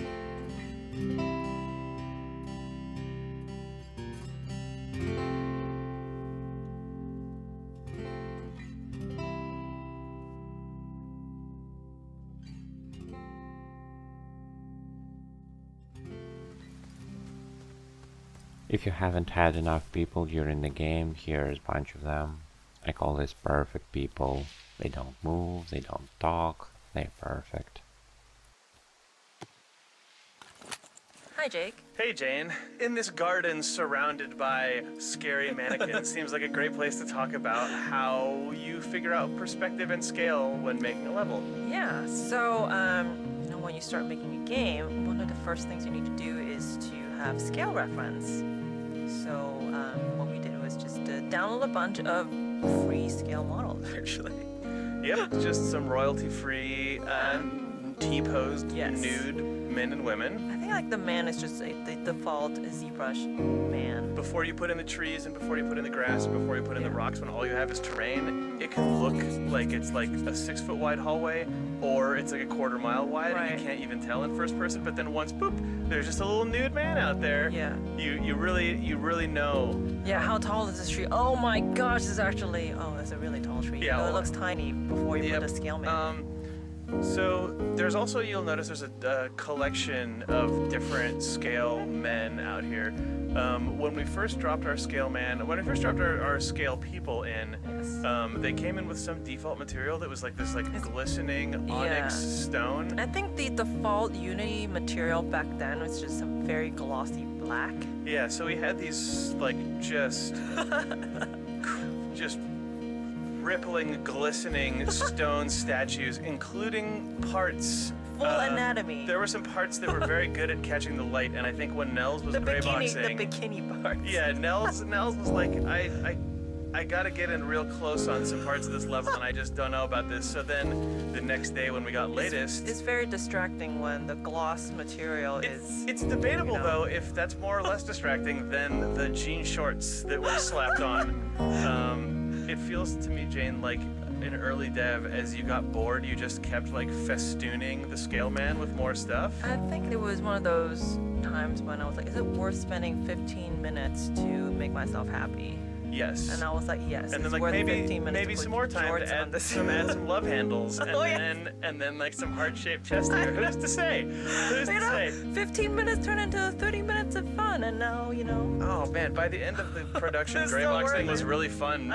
Or like you'd know that there was someone was in there working because you would just see all these like love-handled jorts, Henry chest hair dudes floating all over the place. I think my favorite parts is also when you've done level designing a space. Sometimes you've lifted the terrain without lifting the scale men. So sometimes once in a while I'm like, why is this area kind of not performing great? And I look under the earth and there's like 4 There's just buried floating scale men never underneath. nudes. And they're It's like, fine. oh, thanks, Jake. Delete. It's fine. Yeah. Those are my favorite little Jake surprises. It's good, or like you'll see one off in the sky. Like in this case, there's a couple deliberately way out in the distance, because I wanted people to look at how forced perspective works also. So you know, zoom in on some jorts, guys. Be happy. Oh, actually, another note about the scale lady here. She's actually the same model that we use for the teens in the lake. Oh, that's true. We just added a ponytail, really. And sparklers. Hi, this is Will. And this is James again. And if you look around, you should see a TV in front of you with a pretty weird looking image on it. That is actually what Henry looks like from third person. So you're looking at Henry as we saw him in Unity Editor. Yeah, Henry is very much sort of an ultimate Cronenberg nightmare. He's got sort of like, we called them the spider bones, where you can stretch his shoulders really far away from his torso. Early on, I remember looking at a GIF with the team of like how Crysis was doing their first-person stuff, and if you looked at it, you could sort of see his spine and neck becoming this mad giraffe creature, and we took that concept and ran with it. So we ended up sort of like almost any animation in the game, if you look at it from outside of the exact angle we want you to, it would completely destroy immersion and you'd be horrified and possibly sick. Hi, this is Ollie again. And this is Syndra. I worked as a character artist. One of the most important things about this game, from our point of view, was to try and get the player to kind of inhabit this character Henry, and a big part of that was his character design. We wanted him to be a little different to the regular kind of character you might expect from this kind of game. He's a little older, a little more portly, and we wanted to make sure that, you know, when you look down, you can see your body and you really like feel as if you are playing this character. And to do that, I designed him from the point of view of like trying to make him feel like an older man in terms of the way he moved, looked. We used a lot of, I guess, reference for this, particularly comedian Louis C.K. was one of them. Yeah, I had like a mood board that I made that's just essentially just like a collage of Louis C.K. and there was also a fair bit of like Wreck-It Ralph and like the Heavy from Team Fortress, sort of like these heavy, sort of slow-moving characters. Hi, this is Jane again. And Chris. So, funny story about the generator. So you found this like classic generator model. I think it's called a Generis, Generis, I think. Yeah, it's something like that. Basically, I based it off of this real generator, but you know, to not infringe on anyone's brand name, I just changed it a little bit, and I was like, ha ha ha, funny. I would just call it generic. And then we actually heard from someone we know who works for the real generator company. He was telling us that when he saw that in the game, it cracked him up because at that actual company, when they're like frustrated at their own product, if something is like not doing its job, they actually call it generic generator. Jane managed to we nailed it, like completely nail the insider terminology for this classic generator. Hello, this is Jane again. And Chris. And we are now by the lake. And you might be noticing that there's some really sweet duck sounds by the lake. Jane bugged me for duck sounds for months. Actually, one of the oldest, you know, we track our tasks on the game with like a task tracker or a bug tracker. So you rank them all by priority. And I think the like lowest or second lowest priority thing on my list for months was duck sounds for Jane, and that just sat there until I think one day I just didn't have a lot to do, And I was like, you know what? I'm doing it. I'm bumping the duck sounds up the chain. I think I just looked on the internet for public domain duck noises. Yeah, I think you were actually wondering what kind of ducks there would be too. You were very I looked it thorough. up. I researched it, and I think I was like mainly there. You know, like I think I fudged it a little bit because I didn't want it to just be like the same two. I wanted there to be a variety, so it didn't get annoying if you hung out there for a while. It's not just ducks; it's like waterfowl. Yeah, of all so kinds. I branched out a bit, but we got them in. Yay! Thanks for bugging me about the duck sounds. Yeah, it won't be a real lake without duck sounds. Exactly. So there are 86 tapes in total. One of them is kinda secret. You can find it on the day 79 near Blocked Way Out. Hi, it's Jake again. And hi, this is Paulo. There is a character who never appears in Firewatch, but who sort of circles around its existence, and I think has never been documented. And I wanted to know if we could talk about a fat French prince who lives behind a diamond wall. Okay, so this is sort of a story about programming, really. It's a story about life. I don't know, Jake. I don't know if I can summarize it, but I'll try. Okay. So, like, I'm a very animated person, and sometimes programming takes the best out of me. I just happened to one time stumble across a very, very hard to find bug, which is crazy because now I don't even remember what the bug was. But yeah, I was just like, I couldn't find a solution, and then after like hours and hours and hours of finding, people sort of saw that I was struggling with it and tried to you know, confirm me or see what was going on, and I just came up with, I think, what was one of the best metaphor that a human heart ever created. Yeah, absolutely. Yeah. So yeah, that is how video games are made. You're not even gonna tell me what it is? That's fine, Paolo. It's fine. It's just like I was banging my head against a problem, and so I compared myself banging my head against a diamond wall and having a fat prince behind that diamond wall making fun of me. And that was sort of like a metaphor of the computer, who is always right, really, making fun of me as a programmer. So okay, I see. clearly a clear metaphor that everyone can empathize with and everyone can see. Okay.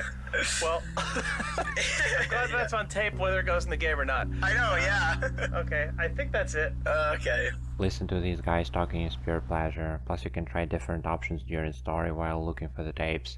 If you haven't played it yet, you should definitely try. There is even a whole alternative ending exclusively for this mode. Hi, James again. Hey, it's Jake. So now I'm going to talk about the secret alternate ending to Firewatch, which, if for anyone who isn't aware of this, if you dilly-dally after the final conversation with Delilah, then the helicopter will just leave without you, and that is fully supported with its own animation content and so on and so forth.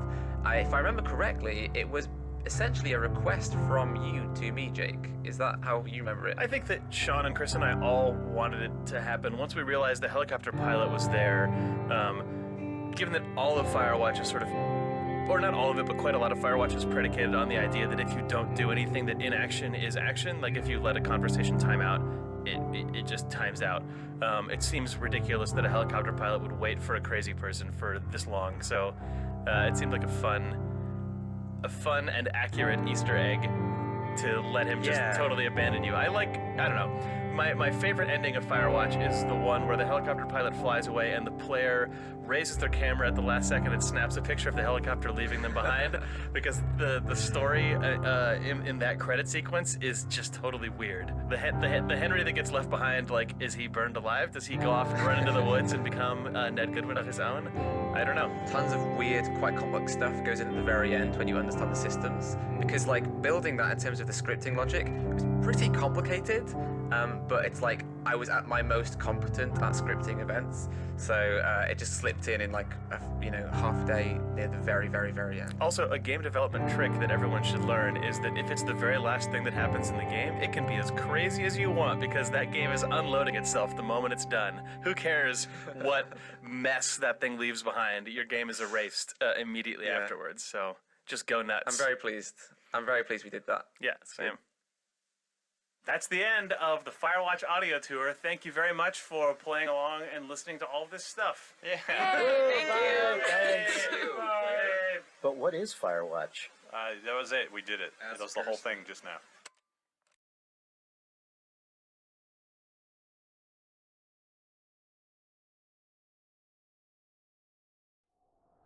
Next is free roam mode. This one is less interesting for me, but there still is something to tell about it. Here you have access to all locations in the game except for Thorofare lookout, all equipment and walkie-talkie. But you can't use it to bother Delilah, instead you can listen music with it. But you need to find cassettes for this. The first one is in Henry's lookout and the others are hidden somewhere. In order to find them you have to find the tracking device and coordinates for the cassettes in the cache box. So there are 5 cassettes you need to find. Each has 4 tracks. First one is in the tower with the player. The others are located in the following locations: Blocked Way Out, Cottonwood Creek, Beartooth Point, and Jonesy Lake. All you have to do is go there, follow the signal, take a cassette and enjoy the music.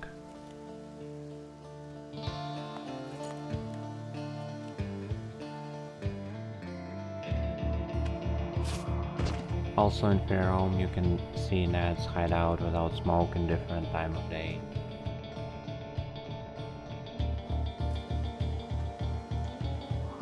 And the cave is lighted with a bunch of lamps. Looks like they were added to honor Brian Goodwin.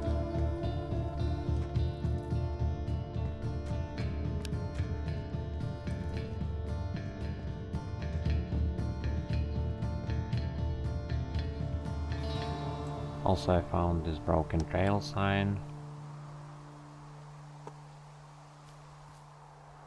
Brian's video game toy. Another symbol in Firefighter's Camp instead of Hunter's Mark, and when I tried to go to Delilah's tower, well, there was nothing interesting actually. Cable car was on the other side and there was no way to move it. There is a minigame called Forest 64. It's exclusive for Nintendo Switch, which I do not own, so there won't be any footage. In order to play it, you need to find a note here on this sign, copy information from it. Henry will draw a mark on the map, go there and you will find a cache box. It's locked. Password was on the note. It's 1946. Don't tell Delilah. Forest 64 game is inside this box, but to play it you still need a console. It's located behind this fence. In Nintendo Switch version there is a door here, you can open it with Pulaski. Console looks like Forrest Burns, and after you put the game on him you can finally play. It's just your usual Nintendo game. It's third person and you play as Forrest Burns. It's a tribute to Nintendo 64 games such as Super Mario 64. There are 3 sections in this minigame. First is all about collecting coins. They look like Firewatch logo, by the way. In the second section you have to destroy red crystals with walking dynamite. And the third is a race with UFO. There's also a unique track playing on the background, but I couldn't find it. There's a link to the video with this game in the description. Check it out if you want. Also, free roam mode has dynamic time change system, and this is the best place to get all achievements. There are 10 achievements in Firewatch.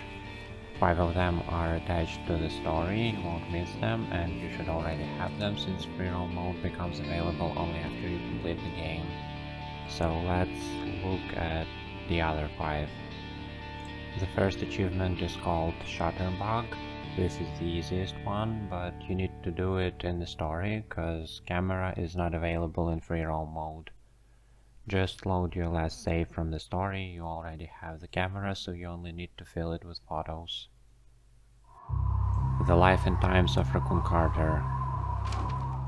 To get this one, you need to get attacked by a raccoon. Raccoon is here every day except for the day 2, the only day when you have to be here.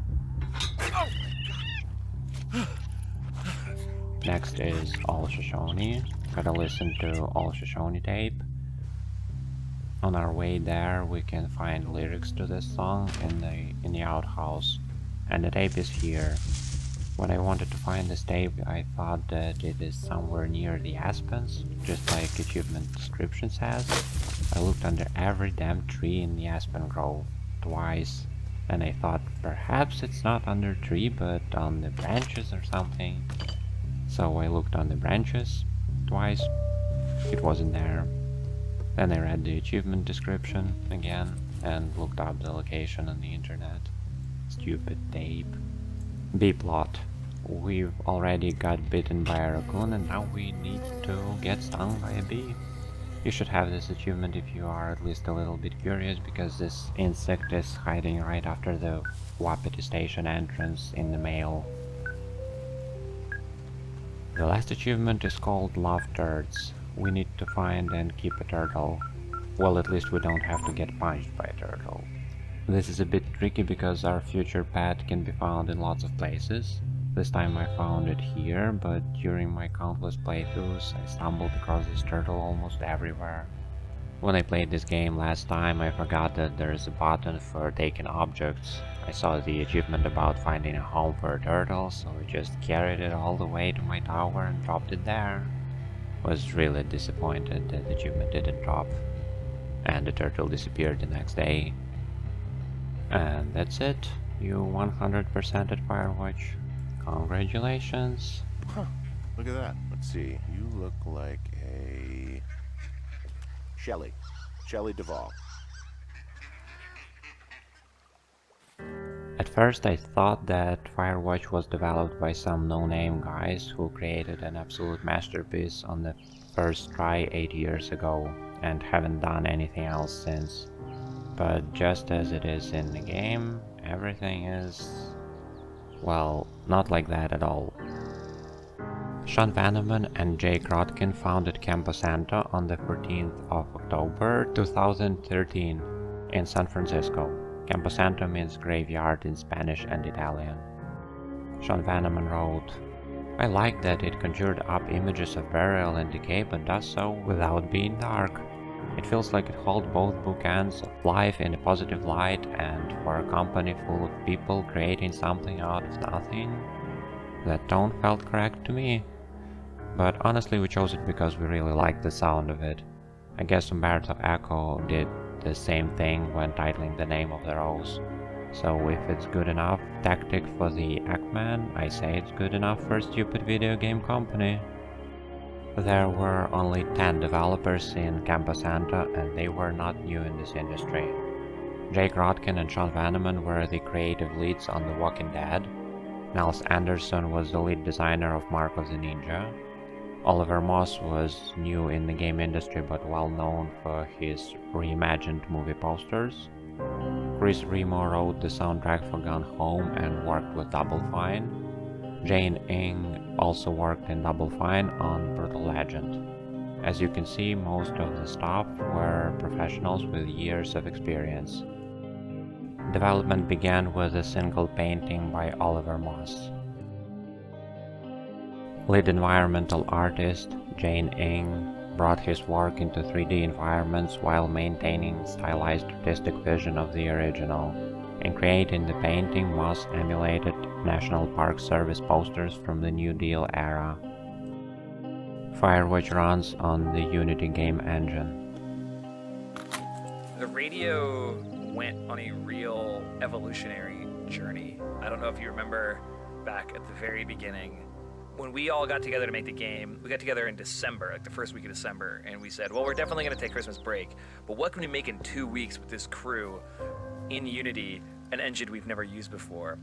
And we started starting with the radio mechanic, and I quickly wrote like a mystery about an FBI agent looking for a kidnapper in the woods, and then you had like a dispatcher who was like, go to this place and look for this. Oh, I think he left. And I think that's when we sort of proved out that looking at things and pointing at them the way you would like in a shooter, but then getting options to talk about them was the thing we were gonna do.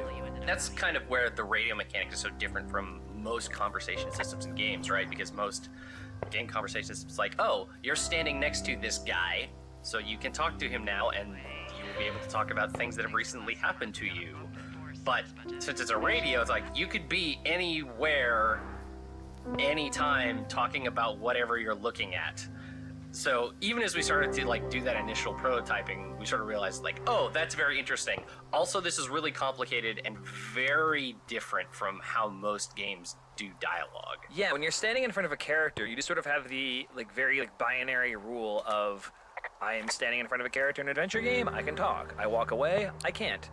When you change that up and you can talk about things wherever because the proximity to that character is no longer relevant, you start to find really weird cases. Like, what do you do when you want to talk about an idea or a sound you just heard, a smell? So then we had to sort of like bring the radio mechanic into the realm of like the intangible. And I don't think that really came on until much later. Yeah, we got like, I think during that prototype we got the very initial vestiges of it, but in that initial prototype it was so simple where it's like, oh, if you're looking at this weird stone head, you can like push the one button to play this crappy audio top of "Oh hi Mark" from Tommy Wiseau's The Room, or you can push 2 to say "Oh hi Denny" instead. That was the darkest time of development for me. It was the most wonderful time because that movie gives me real physical illness. When we had mapped the radio mechanic to 2 lines from The Room, I was in a bad way about that. I enjoyed it greatly. I know you did. I know you did. Yes. Walkie-talkie conversations were inspired by Bioshock, where Atlas was communicated with players similar way.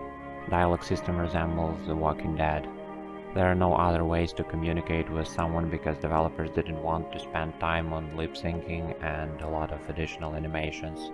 Plus this way loneliness, isolation and disconnection from the world feels stronger.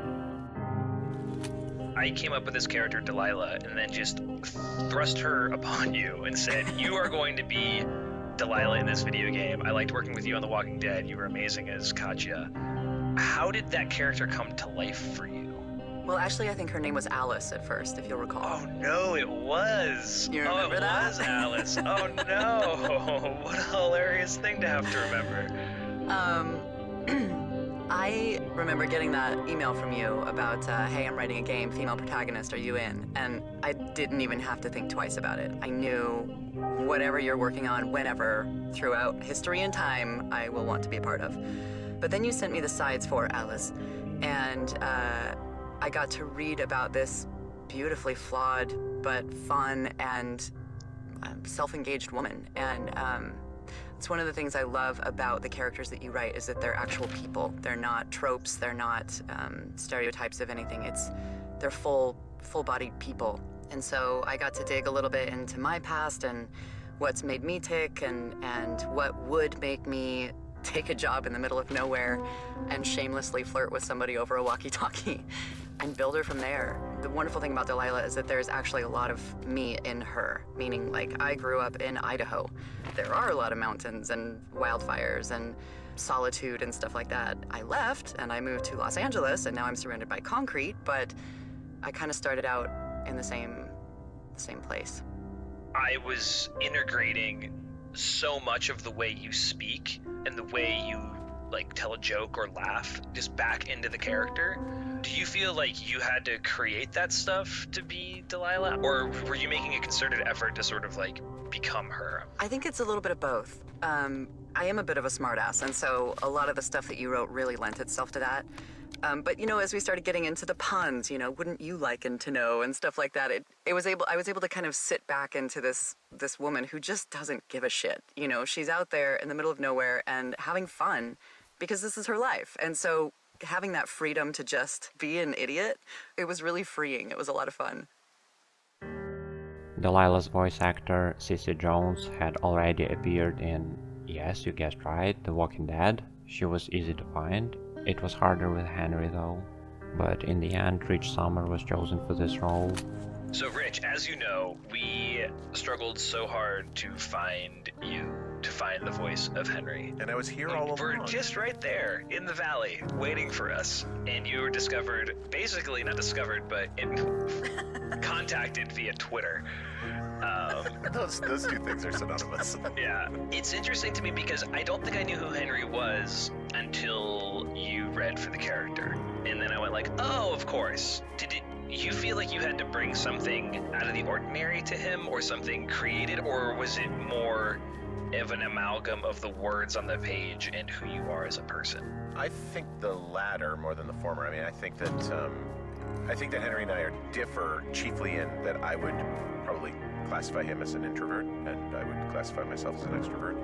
And so I think pretty much flipping merely that switch did that for me, and that coupled with the words that made pretty clear what this guy was going through. And I think too, it probably did not hurt that I was recording this thing, in a tiny little upright coffin, basically, where every wall is bumping my body in some way. So there was a feeling of, even though this game takes place out in the woods, there was certainly a feeling of isolation that probably didn't hurt as we were recording. I'm going to bounce that back to you and say that I think that the writing was pretty clear on who Henry was, and I just tried to sound like that guy, I guess. This was your first voice acting gig, really, right? Yeah, my first video game for sure. This came right at a time when I was trying to get into voiceover. Does the type of work that is so different than being on stage or on camera, does it fulfill you in the same way? Do you find is it tickle sort of a different pleasure sensor in your brain, or?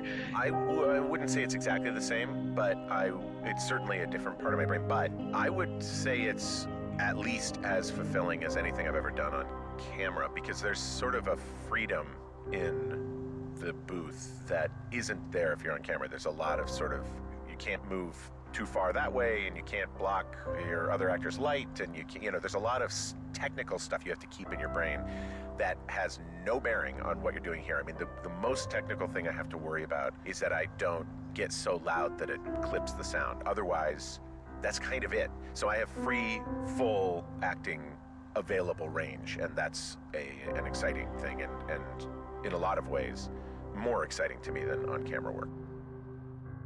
Actors were recording their lines in separate studios. They made a decision to never meet each other during production to maintain the distance between their characters. They recorded lines chronologically, so the first conversation between Delilah and Henry was made right in the beginning. It was literally the first time Rich and Sissy had ever spoken. Rich says that he was asking Sissy about different voice acting stuff because Firewatch was his first experience with game development, so she was teaching him just like Delilah teaches Henry in the game. The game was announced in March 2014 at GDC. Campo Santo hosted a public test, and Jane Ng hosted a panel on the design and aesthetic of the game entitled The Art of Firewatch. You can find all of it on their YouTube channel, Campo Santo Productions. There is a lot of interesting stuff. The video about their trip to the Yosemite National Park, the reveal trailer, the live gameplay and Q&A with Chris, Sean, and a little bit of Jane, stuff like that. Did you know that there was supposed to be a bear in Firewatch? You're living in their country. Learn to live with bears, says the poster at the place where Henry leaves his car. It drew my attention immediately because there's this cute paw mark on it. One of my buddies probably left an autograph or signed it like a document. It's obvious that he is a lovely distinguished gentleman, judging by his heart-shaped paw. It's like air kiss from a bear. But this bear, who later mysteriously disappeared from the game, was not just your usual boring brown bear, but the stalking bear. Stalking bear. Can you imagine it? The game would be so much more complete with a creature like this. I mean, if you need to add some spice to a game, go for stalking bear. It's 100% success. Campo Santo talked about it a few times. I would love to see it in the game. It was such a nice idea, and they decided to reject it. Mercilessly cut it from the game. That reminds me, I keep hearing reports from Fish and Game about a problem bear they're trying to keep tabs on. Can you search around the lake for fresh tracks and just let me know what you find? There was a crew burning fire lines out to the east, and, you know, I think sometimes it riles up the wildlife. Sure, no problem. Remember me fondly. You were such a drama queen. Yeah, well, I've seen what they can do to a tree, and trees aren't even food. Thank you, Henry. Yeah. So instead of finding a bear on the day 76, you're getting hit in the head. It's preposterous. I'm at a loss for words. Minute of silence for my body who didn't make it to this beautiful, picturesque game.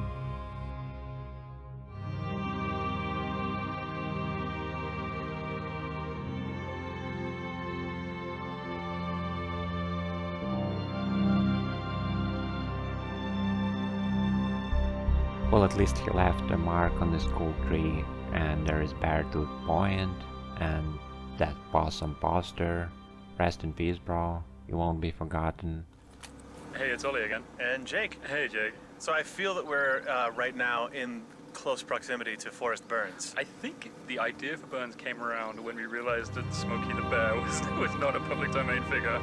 And we realized, but also something that people associate really closely, the idea of a mascot with wilderness parks. Right, so what if we created something far worse than Smokey the Bear? What if we made something horrifying and strange? I mean, the original idea was that as the game kind of built up, you'd find these Forrest Burns posters that would get gradually more sinister and be this sort of like externalization of Henry's inner paranoia sort of creeping in. But that did not happen. We didn't do that. We just made a wacky character and stuck him in the game. I think there's one of the Forrest Burns posters survives in a couple places. Like Delilah's Tower at the end has the Forrest Burns Can Dig It poster. But the one that says "Snuff It Out" with him holding a match does in not the appear face, in the game. in the face of a child. Yeah, it's not there. No, that's out. Yeah, I know. Even up until the moment that Forrest Burns went into the game, I feel like there was a hesitance from the team to include him in the game. But I went in just to put him in. you like rogue modeled the Forrest Burns stand-up, and then right before the GDC demo, I put him on the back of the outhouse, and then it turns out that he was really fun. Fun Forrest Burns fact: for a while, you could use him as a physics object, and then we've discovered that you could like surf Forrest Burns and use him to get to inaccessible areas. So you can no longer do that, unfortunately. That's much to my chagrin. Yeah, surf Burns down the shale slide, not allowed. Anyway, that's him. Enjoy him. Use him well. Are you kidding me? Another bear bra was cut from the game? What a terrible loss. And who's to blame for this? Campo Santo started a blog back in 2013. They had been posting a lot of information about developing process for a few years. Here's a part of Jane's research about lookout towers. Turns out there are many different types of fire lookout towers. Some are built on rocky summits, some are built very elevated to be above the tree line, some have livable cabins on top, some are just a small tiny box just for daytime work. When I stumbled upon the Ute Mountain Lookout, I showed it to everybody and we all agreed. Yep, this one feels like the lookout we had in mind. Classic, iconic, and elegant. This would be a striking home for Henry in the middle of a dense Wyoming forest. Jane writes about how normal-sized lookout would feel too small in a game and what she had to do in order to make it appropriate. I started off by making the lookout cabin similar to what a standard cabin should be like in the real world, knowing it would likely feel too small when you play in such a space. This is a classic problem for game spaces. The problem with just enlarging a space is that, well, if you keep your furniture and objects all relatively real-world scale, then the space can easily have too much empty space. Making the cabin just wider without making it taller would change the proportions of the whole thing. We ended up enlarging the cabin by about 30%, and it is cozy yet navigable space in the first person. Nels wrote a few words about Wyoming, where game takes place. No one lives in Wyoming. Technically yes, some people do, but proportionally no one does. It's the least populous state in all of the US, with just over 500,000 total Wyomingites. For comparison, Wyoming is 80 times larger than Rhode Island, the smallest state in the US, but Rhode Island still has almost double Wyoming's population. Firewatch takes place in the Shoshone National Forest, which is adjacent to, but not part of, Yellowstone National Park. In the state that has the second lowest population density and in an area of the state where there isn't even much space for people to live, even if they wanted to, it's possible to be isolated in Wyoming. Very isolated. Wyoming is without question a unique place, and that's part of the appeal of setting Firewatch there. By giving folks a little more insight into what it's like in Wyoming, I thought would be interesting. Now look what Campo, Santo and Panic did at GDC 2015. Jake wrote, "We knew we wanted to share Firewatch in a memorable way at GDC, but for a long time we weren't exactly sure on the way to do that. Eventually we decided to go all out, all the way to Wyoming. With help from our friends at Panic, we turned a Soma party space into Shoshone National Forest, complete with lookout tower, ambient woodland noises, and fresh pine sand. The space was open to the public, hundreds of people had a chance to play, and most of them actually filled out playtester feedback. It was nice." Later Jake wrote about lookouts today. There are hundreds of fire lookout towers across the United States. Some of them are still in use, with an actual fire lookout sitting inside every day watching for fires. But that gets rarer every year. The rise of satellite communication and the internet means most fire lookout duty in 2015 is performed digitally through webcams, and the towers themselves have been shuttered or turned into cabins for hikers. If you're out on a day hike and in a part of the world that has a fire lookout tower, always go to the lookout tower. The view will be ridiculous. They usually take a bit of a climb, but they were built to give the person inside watching for fires the biggest, grandest view possible.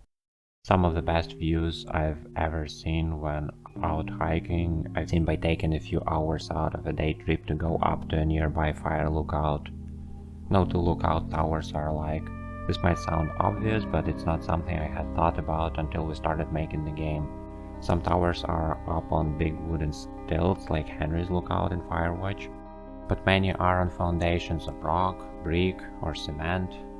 Some are built into the side of the mountains, some feel like cozy log cabin bungalows, some look like small castles built into the rock, and others are metals, sparse, and seem like they look more at home full of prison guards than fire lookouts. Some lookouts can be rented as cabins or overnight stays. I don't think anyone on the team has actually spent the night in the lookout yet, but we discovered that you can. Many national and state parks with decommissioned fire lookouts have converted them into cabins or campsites, which you can reserve through their website. After the game had been released, Campo Santo started to look for an art director, probably because they started to work on their new project. Since Firewatch was available only for PC and PlayStation, the game finally made it to Xbox 7 months after release. Audio tour and free roam mode were added as well. Did you know that there were plans for the Firewatch movie?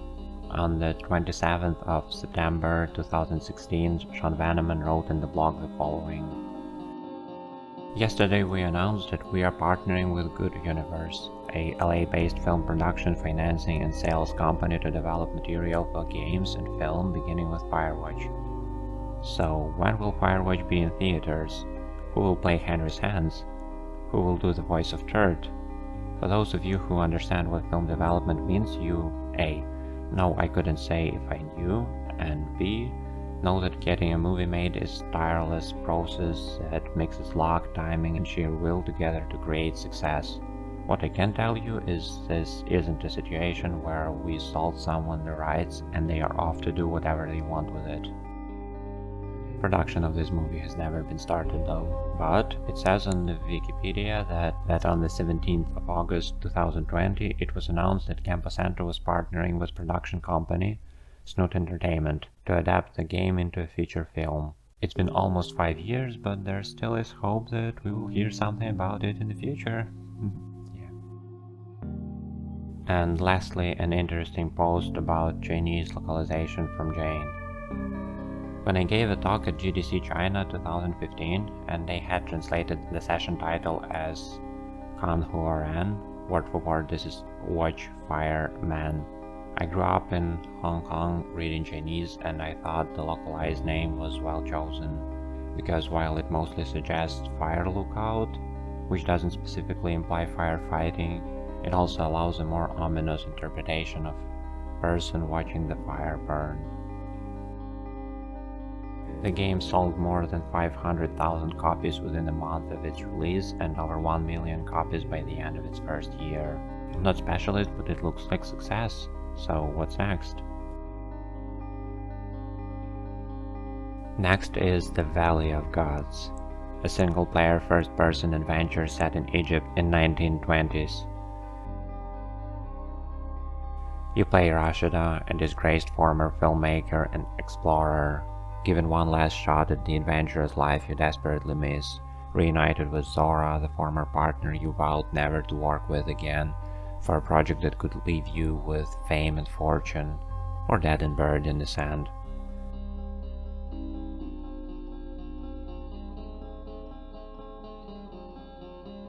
On the 21st of April 2018, Campo Santo posted the following. The 12 of us at Campo Santo have agreed to join Valve, where we will maintain our jobs as video game developers and continue production on our current project. Yes, we are still making In the Valley of Gods as a Valve game. Yes, we are still support Firewatch, and yes, we'll still produce the quarterly review and our regular blog content. After this post, there is no quarterly reviews and no news about In the Valley of Gods.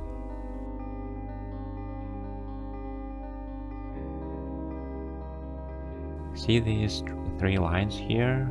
I bet this is the reason why this game is forgotten now. Just like Half-Life 3, Portal 3, Left 4 Dead 3, and Team Fortress 3. 3 doesn't exist for Gabe Newell.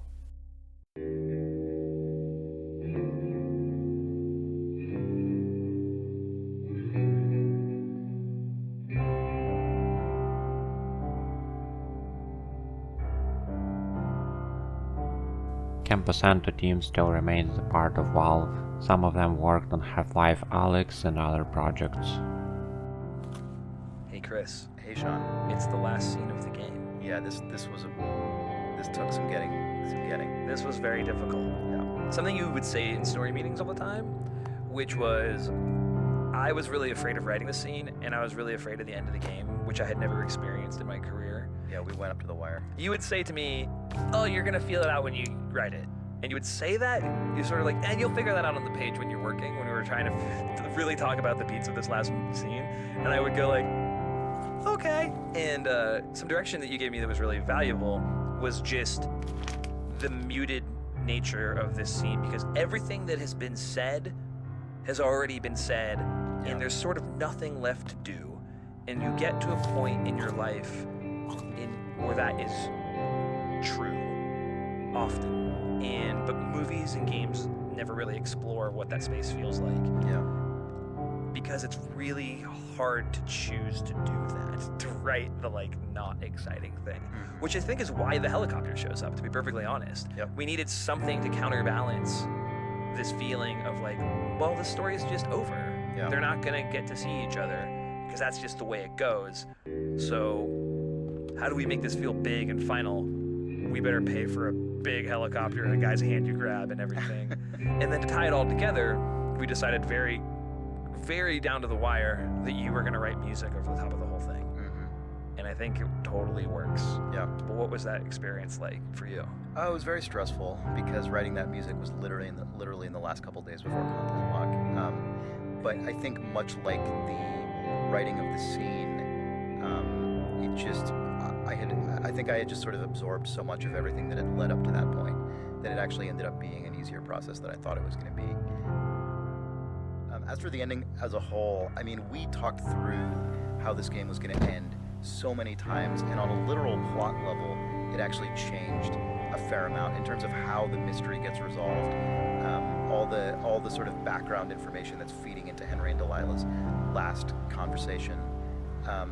And I remember something that was really important to me was like, as much as possible, I would like the ambiguity and the sort of meaning of the ending and of all the events that have transpired to be in like, not in the literal what happened, but in the why did any of it happen? Like just in the sense of why does anything happen?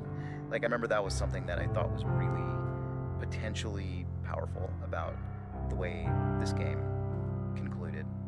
I think I don't know if that means anything to anyone else, but I think that you got that in the writing, and I was very happy with how it ended. Good. Even though it was a well, very thanks so much for like contentious- you through the entire process, 2-year process of trying to write this game, were just like a constant like checkpoint for me.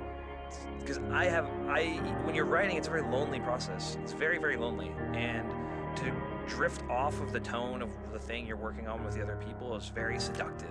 Hey guys, we're doing this totally new, different thing. This scene happens a totally different way now because I had a brilliant idea last night. Yeah, that happened a bunch of times. Yeah, that like that is a very easy thing to do, but I always felt like you were able to ground me back to where we were headed in a way that I found to be very comforting. And I thank you very much. I appreciate it. I'm glad to help you. This worked out. I'm really happy with what we did at the ending. For something that so many people like have very mixed feelings about, I almost am like even more pleased we did it the way we did it. Same, exact same.